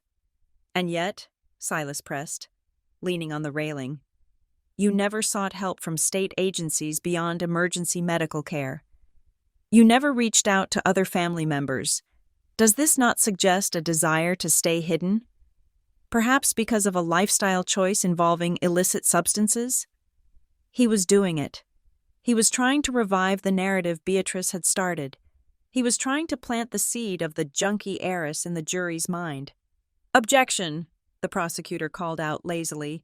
Badgering. I will rephrase, Silas said, smiling thinly. Ms. Norwood, is it not true that the reason you did not know about the money was that you were too intoxicated to open your own mail? The courtroom went silent. I looked at Marcus. He was smirking. I turned back to the lawyer. I did not raise my voice. I did not cry. I did not have a mailbox. Mr. Vance, I said clearly. For 6 months, I slept in a shelter where mail is not delivered. Before that, I slept in a basement apartment where the landlord intercepted my letters because I was late on rent. And regarding your implication of drug use, I was not intoxicated. I was hungry. Silas paused, but I did not let him interrupt. You want to talk about the $3.1 million, I continued, looking directly at the jury. You want to talk about trust funds and ledgers, but that is just math. Let me tell you what that math feels like. I took a breath. The air in the courtroom felt cold, but not as cold as the nights I remembered. It feels like choosing between buying a pair of socks or buying a sandwich when it is 10 degrees outside. It feels like wrapping your feet in newspaper because your boots have holes in the soles. It feels like standing outside a bakery, smelling the bread, and knowing that the person who should have protected you is eating lobster in a house paid for with your survival. I pointed at Marcus. He didn't just steal a number on a screen. He stole my safety. He stole my health. He stole 6 years of my life. I was not high. Counselor, I was freezing. The silence that followed was absolute. I saw a juror in the front row, an older woman, wipe a tear from her eye. Silas Vance looked down at his notes, the wind completely taken out of his sails. No further questions, he muttered, retreating to his table. The prosecutor stood up. The prosecution calls Evelyn Vance to the stand. Grandmother walked to the stand. She looked every inch the titan of industry she was, but her eyes were hard. She carried a small flash drive in her hand. Mrs. Vance, the prosecutor asked, you have provided the court with new evidence this morning. Can you explain what this is? This, Evelyn said, her voice ringing out clear and strong, is surveillance footage from my private office. It was recovered from a backup server that Mr. Thorne believed he had wiped. Please play the video. The large screens mounted on the walls flickered to life. The timestamp showed a date 4 years prior. The camera angle was high. Looking down at Evelyn's desk, Marcus Thorne was sitting there. He was not typing on a computer. He was holding a pen. Spread out before him were several sheets of paper. On the video, Marcus picked up a document, a letter Evelyn had written. He studied it intensely. Then, he moved his hand to a blank sheet of paper. He wrote something. He stopped, frowned, crumpled the paper, and threw it in the trash. He started again. He did this for 20 minutes. The prosecutor paused the video. He zoomed in on the paper Marcus was working on. Mrs. Vance, the prosecutor asked, whose signature is the defendant practicing? Mine, Evelyn said, her voice dripping with disgust. And my granddaughter's. The video played again. Marcus held up a final sheet. He smiled. He placed it next to the original. They were identical. He was not manipulated, Evelyn said, looking directly at Marcus. He was not a victim of love. He was practicing. He was perfecting the art of forgery. He spent hours learning how to steal from us. The defense table was in chaos. Marcus's lawyer was whispering frantically to him. But Marcus had gone pale. The love-blind victim defense had just been incinerated. He wasn't a lover. He was a technician of fraud. Then, the cracks began to show. Beatrice, who had been sitting silently, staring at the table, suddenly stood up. "Sit down, Ms. Vance," her lawyer hissed, trying to pull her back. "No!" Beatrice screamed, shaking him off. She pointed a trembling finger at Marcus. "He told me he had permission. He told me it was a loophole." "Order!" The judge banged his gavel. "Defendant will be seated." "I will not be seated," Beatrice cried out, tears streaming down her ravaged face. "He is lying. He set up the shell companies. I do not even know what a shell company is. I thought Medicorp was a real investment. He told me we were investing Mila's money to keep it safe from taxes." "You spent the money on jewelry, Ms. Vance," the prosecutor noted dryly. "He told me it was dividends," Beatrice sobbed, turning on Marcus with the ferocity of a cornered rat. He said, "Beatrice, the fund is performing so well. You deserve a cut for being the guardian. I trusted him. He brought the papers to the house. He had the notary stamp. He told me if I didn't sign, the IRS would take everything." "You are a liar," Marcus shouted, losing his composure for the first time. "You begged me for the cash. You told me you owed $50,000 to a bookie in Revere." "Because you got me into gambling," Beatrice shrieked back. "Order! Order in this court!" The judge's gavel sounded like gunshots. Marshals moved in to restrain the defendants. It was a spectacle. The classy facade of the Vance family scandal had dissolved into a brawl. They were eating each other alive. When order was finally restored, the prosecutor had one final card to play. "Your Honor," the prosecutor said, "the people call one last witness, Mr. Samuel Henderson."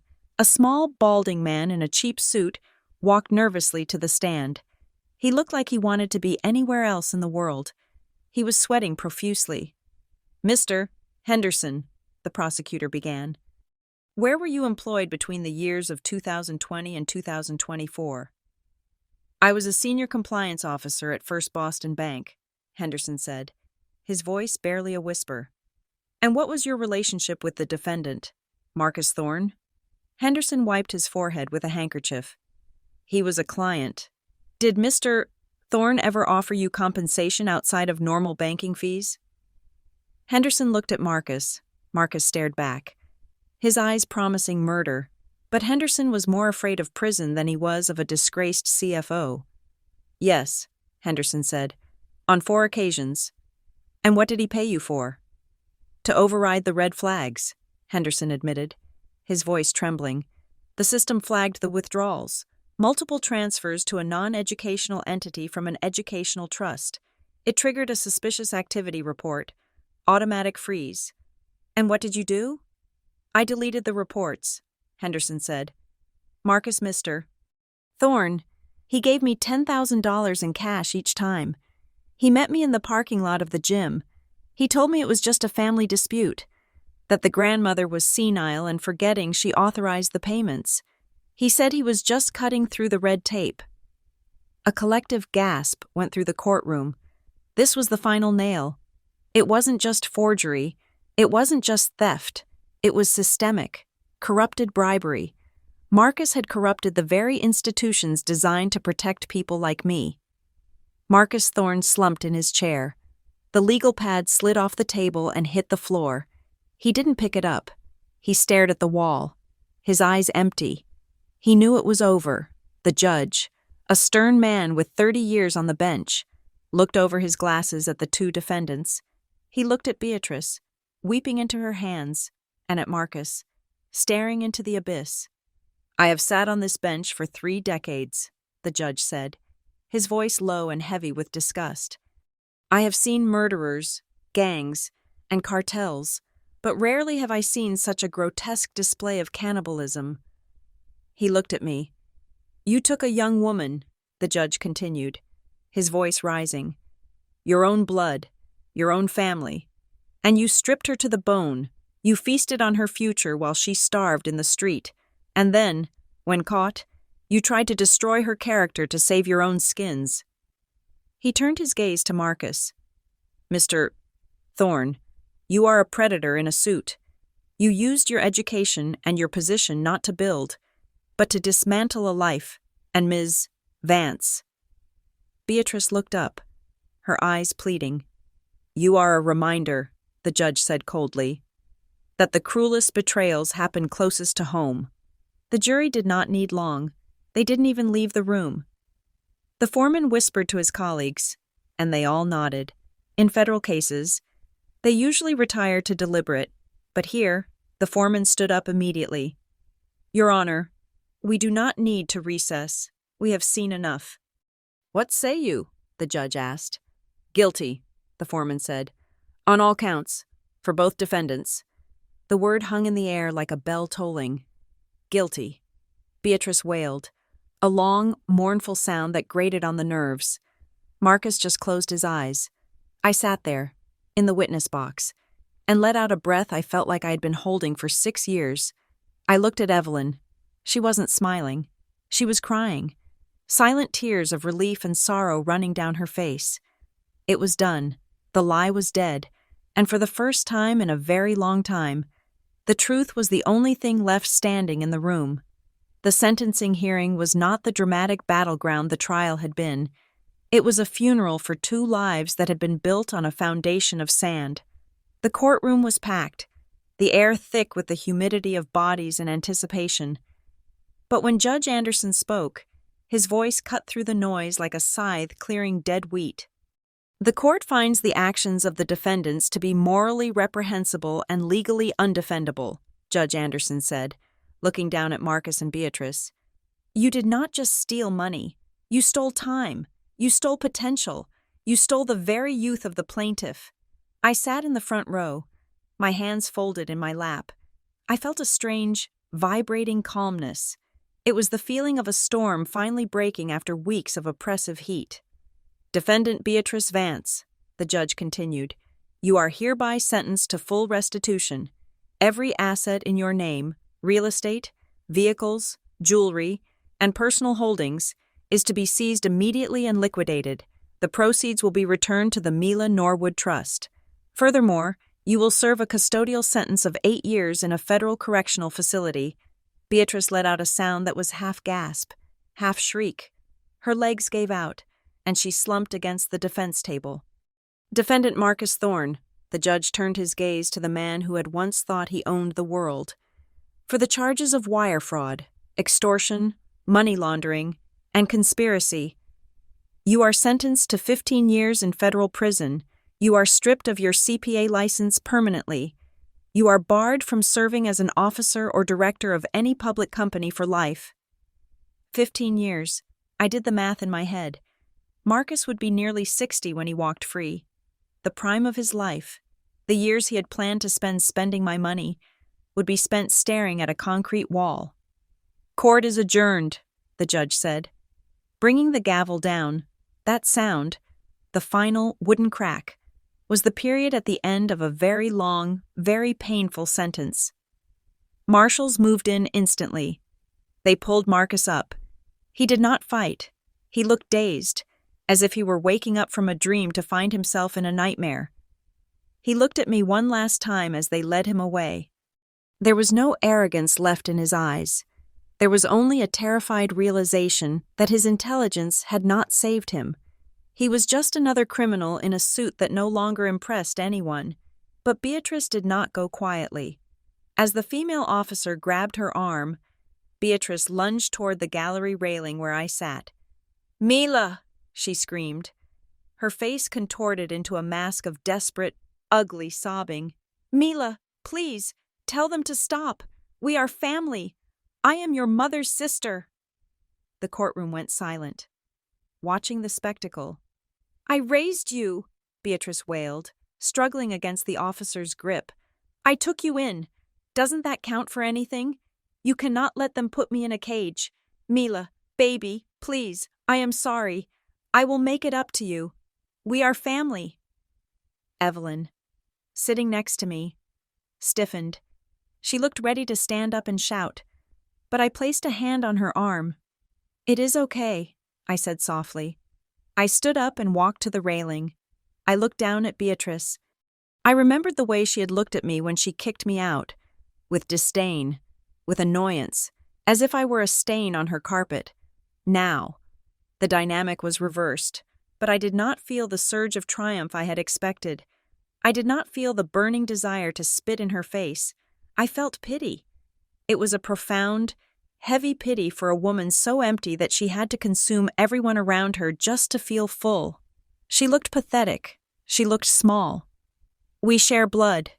"Beatrice," I said, my voice quiet but carrying clearly in the hush of the room. "But we are not family. Family does not eat its own young."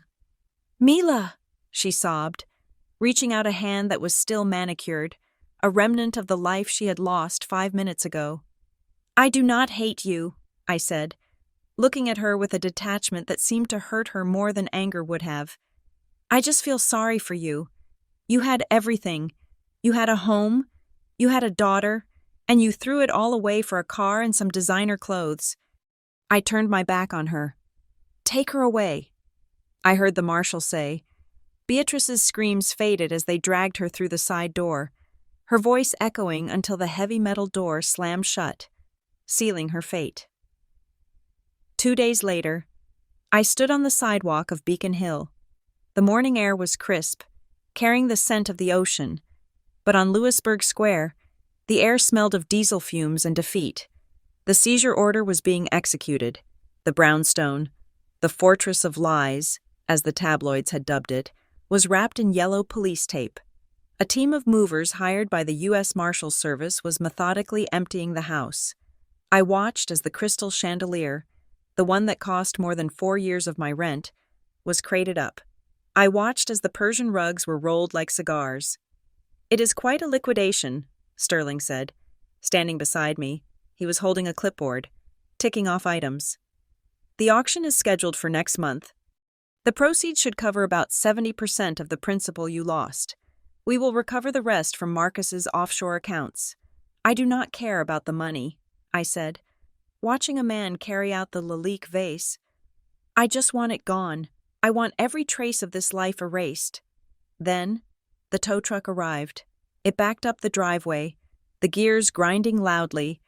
The driver hooked the chains onto the axle of the black Porsche Cayenne, the car that had been the symbol of my deprivation, the car Beatrice had bought the week I was hospitalized for malnutrition. As the winch whirred to life, lifting the sleek black beast into the air, I felt a knot in my chest loosen. It wasn't just a car, it was a monument to her greed, and now, it was just a piece of metal being hauled to an impound lot. "Goodbye," I whispered. "Mila?" I turned. Standing near the edge of the police tape, looking like a ghost, was Julianne. She was wearing jeans and a simple sweater. No jewelry, no designer bag. She looked younger than 24. She looked like a scared child.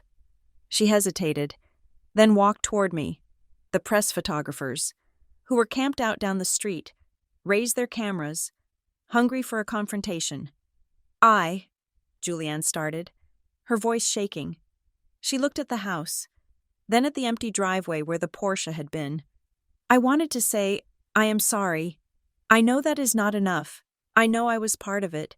I spent the money too. I didn't know. But I should have asked. I should have wondered why we were suddenly so rich." She looked down at her shoes. "I am so sorry. Mila, I am so ashamed." I looked at my cousin. I saw the girl who had been used as a prop by her mother, just as I had been used as a bank account. Beatrice had groomed her to be helpless, to be dependent, just another doll in her collection. If I walked away now, Julianne would be destitute. She had no degree.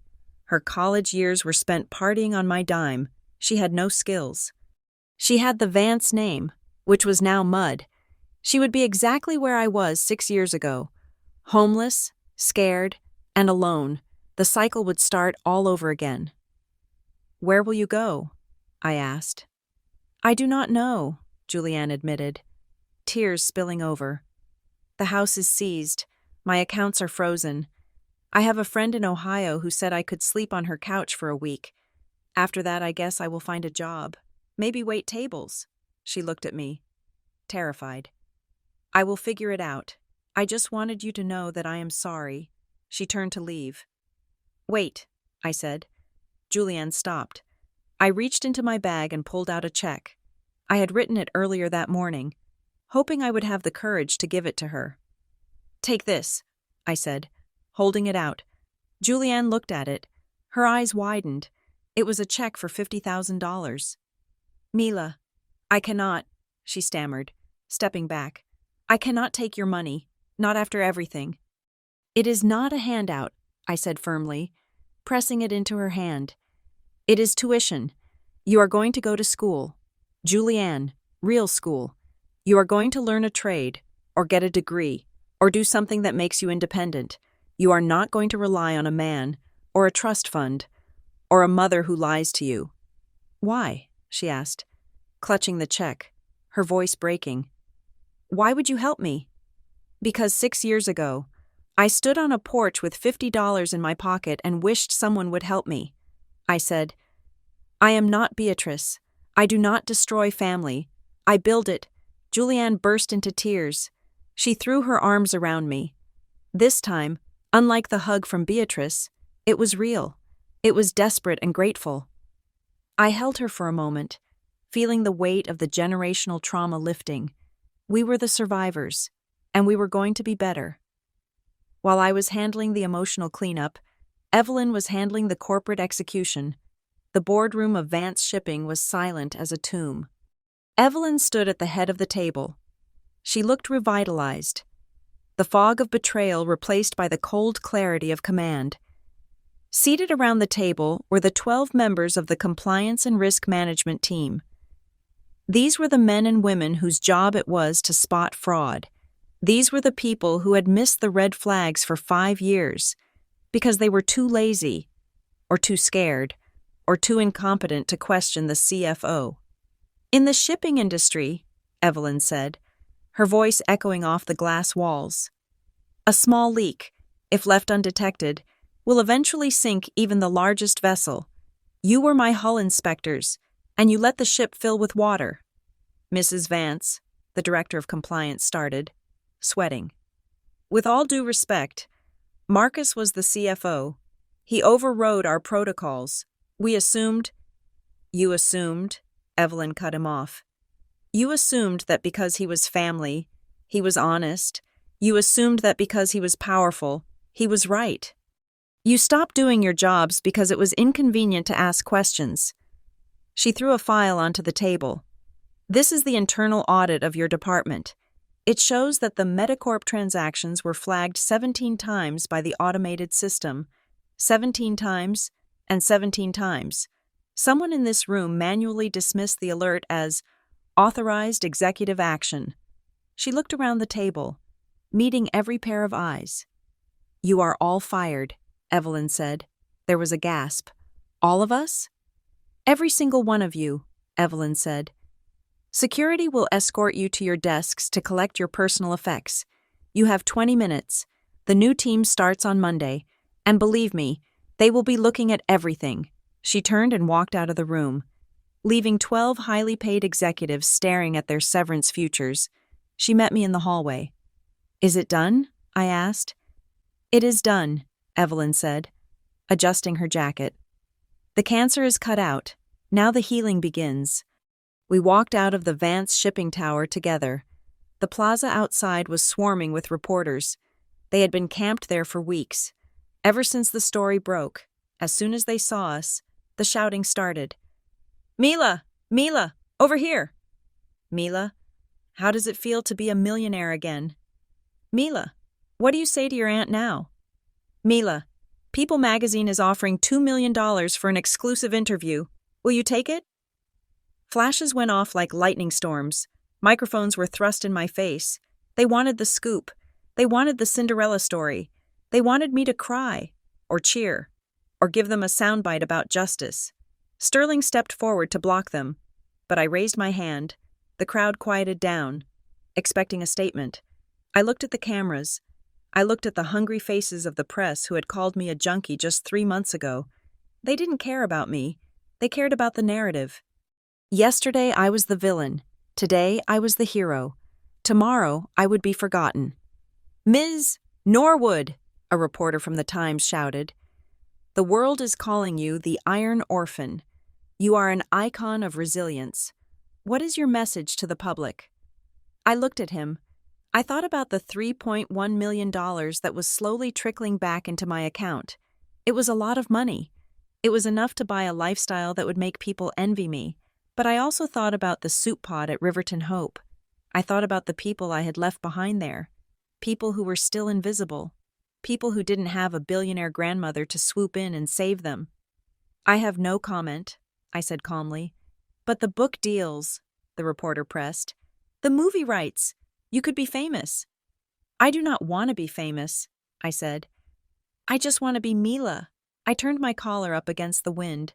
I took Evelyn's arm. "Let us go, grandmother," I said. "We have work to do." We pushed through the crowd, ignoring the questions, ignoring the offers of fame and fortune. I didn't need their validation. I didn't need their applause. I had my name back. I had my truth.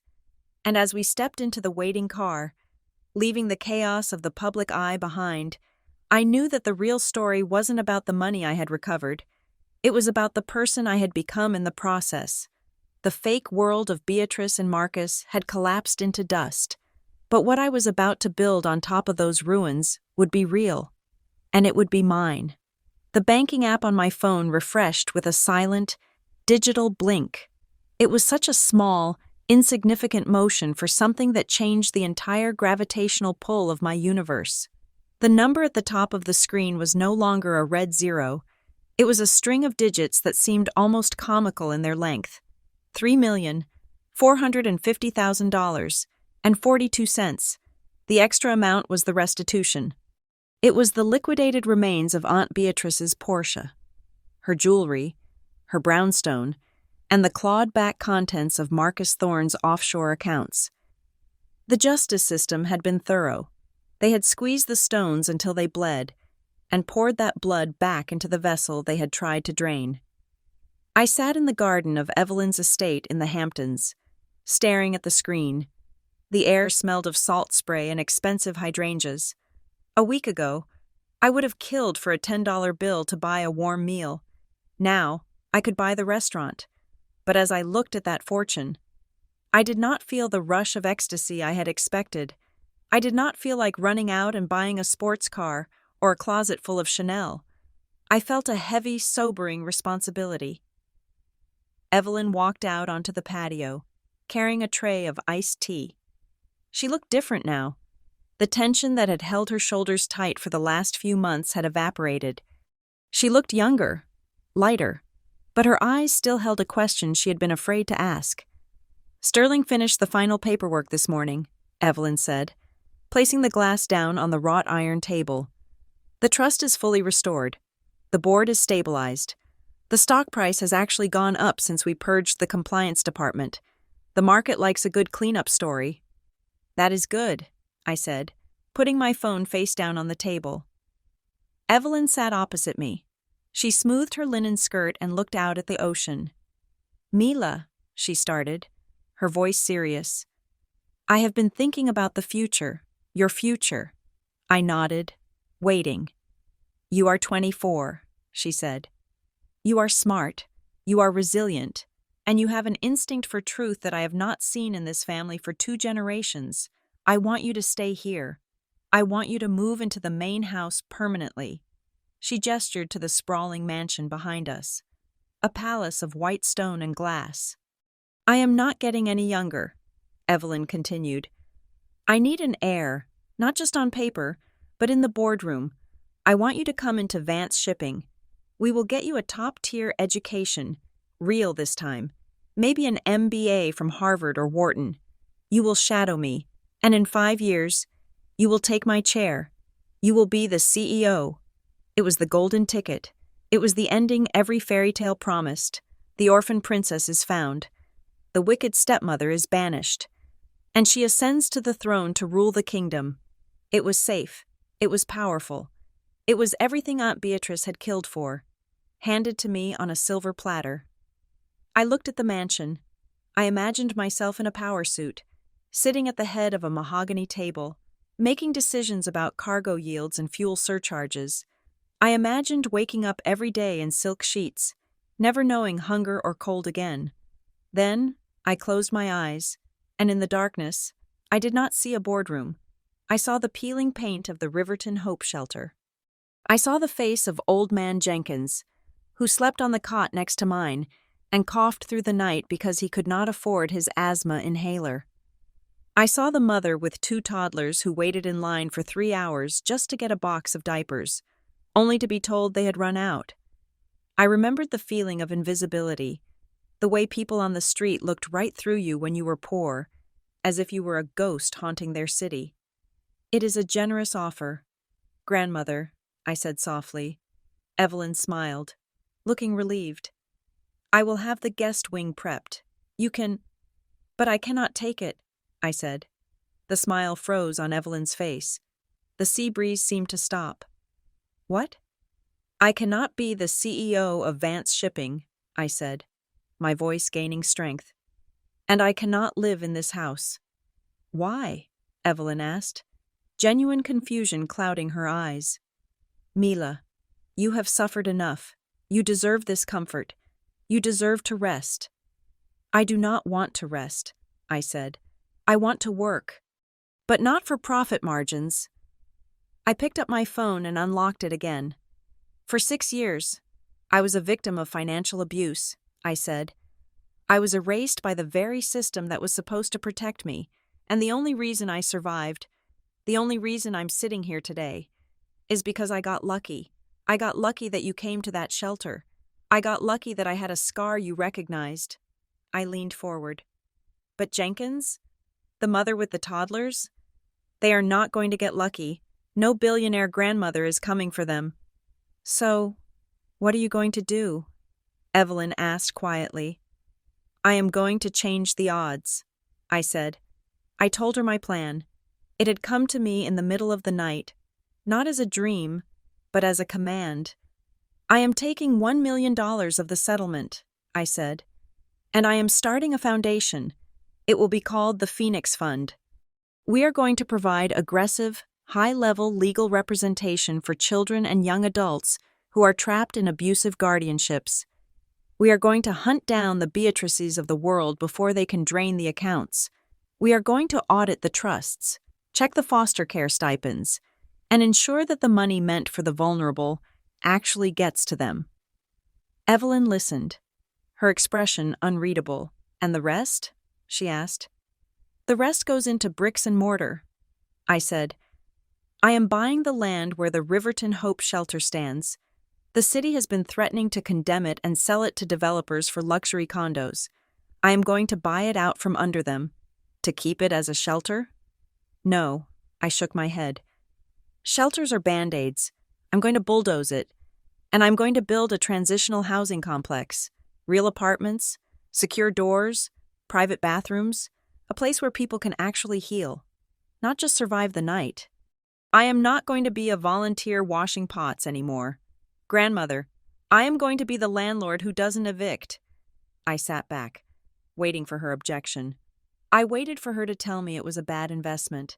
I waited for her to tell me I was throwing my inheritance away on lost causes. I waited for the business titan to scold the idealist. Evelyn stared at me for a long, stretching minute. She looked at my face, searching for something. Then, her eyes began to shine. You look just like him, she whispered. Who? I asked. Your father, she said, her voice thick with emotion. My son. He never cared about the shipping containers. He always wanted to build things. He brought home stray dogs. He gave his lunch money to kids who forgot theirs. I always tried to harden him. I thought he was too soft for this world. She reached across the table and took my hand. Her grip was fierce. "I was wrong," she said. "He wasn't soft. He was strong in a way I never understood." "And so are you. You are not disappointed?" I asked. "Disappointed?" Evelyn laughed, a bright, clear sound that startled a seagull nearby. "Mila, I have spent 50 years surrounded by sharks who would eat their own mothers for a percentage point. Do you have any idea how proud I am to realize that my legacy is not a shark, but a lioness?" She squeezed my hand. "Do it," she commanded. "Build your phoenix, but on one condition." "What?" I asked, wary. "Let the Vance Foundation match your initial investment," she said, her eyes twinkling. "Dollar for dollar. You put in $1 million, I put in $1 million. Consider it my first act as a silent partner." I smiled. It was the first real, unburdened smile I had felt on my face in years. "Deal," I said. 6 months later, the sound of a jackhammer is the loudest thing on earth, but to me, it sounded like Mozart. I stood in the center of the construction site, the dust swirling around my boots. The rotting gymnasium of the Riverton Hope Shelter was gone. In its place, the steel skeleton of the new building was rising into the sky. It was going to be 4 stories tall, 50 units, a community center on the ground floor, a legal clinic on the second. I adjusted my hard hat. It was yellow and scuffed, not a prop for a photo op, but a tool I used every day. I held a set of blueprints in my hand, reviewing the electrical schematics for the 3rd floor. "Ms. Norwood," I turned. The foreman, a burly man named Mike, who had initially dismissed me as a checkbook girl until I caught an error in the foundation grading that would have cost us $50,000, waved me over. "The concrete trucks are here for the south wall," Mike shouted over the noise. "You want to sign off on the mix?" "I will be right there," I shouted back. I rolled up the blueprints. I looked around the site. It was chaotic, dirty, and loud. It was worlds away from the quiet luxury of the Hamptons. My boots were covered in mud, my jeans were dusty, my hands were rough, and I had never been happier. A sleek black limousine pulled up to the chain-link fence at the edge of the site. The window rolled down. Evelyn Vance sat in the back, looking impeccable in a cream suit. She didn't come onto the site. She said the dust ruined her hair, but she came by once a week to watch. I walked over to the car. "It is going up fast," Evelyn said, looking at the steel beams with a critical eye. "We are ahead of schedule," I said, leaning on the window frame. "We should be weather-tight by November, just in time for the first frost." "Good," Evelyn nodded. "I saw the article in the Post this morning. They are calling you the builder of hope. They say you turned down $1 billion empire to mix cement." "Let them talk," I said with a shrug. "Paper doesn't keep the rain off anyone's head. Roofs do." Evelyn reached out and patted my cheek. Her hand was soft, contrasting with the grit on my skin. "Sunday dinner?" she asked. "I will have Cook make that roast you like." "I will be there," I promised. "But I might be late. I have a meeting with a teenager in foster care at 6. Her guardian is trying to sign over her trust to a crypto scheme. I need to go put the fear of God into him." Evelyn grinned, a wolfish, predatory grin that I had inherited. "Give him hell, darling." "I intend to," I said. The window rolled up. The limousine pulled away, its polished black paint reflecting the gritty reality of the street. I watched it go until it turned the corner and disappeared. I was alone on the sidewalk. To my left was the skeleton of a building that would save hundreds of lives. In my pocket was a phone that contained the contacts of the best lawyers in the city, all on retainer for my fund. Behind me was a past filled with pain, betrayal, and hunger. But ahead of me? Ahead of me was the sun breaking through the clouds, illuminating the steel beams of the Phoenix house. I wasn't the billionaire's granddaughter anymore. I wasn't the homeless girl scrubbing pots. I wasn't the victim of Beatrice Vance. I took a deep breath, tasting the dust and the possibility. I was Mila Norwood. I was a builder, and I had a lot of work to do. I turned back to the construction site, tightened my grip on the blueprints, and walked into the noise, ready to write the next chapter of my life with steel, stone, and an unbreakable will. Thank you so much for listening to this story of betrayal, justice, and rising from the ashes. I would love to know where you are tuning in from today. Are you listening on your commute, while cooking dinner, or maybe relaxing before bed? Please leave a comment below and tell me your location and what you thought of Mila's choice. If you enjoyed this journey, please make sure to subscribe to the channel BitterSweet Drama Stories. Hit that like button to support us, and smash the hype button so this story can reach even more people who need a little inspiration today.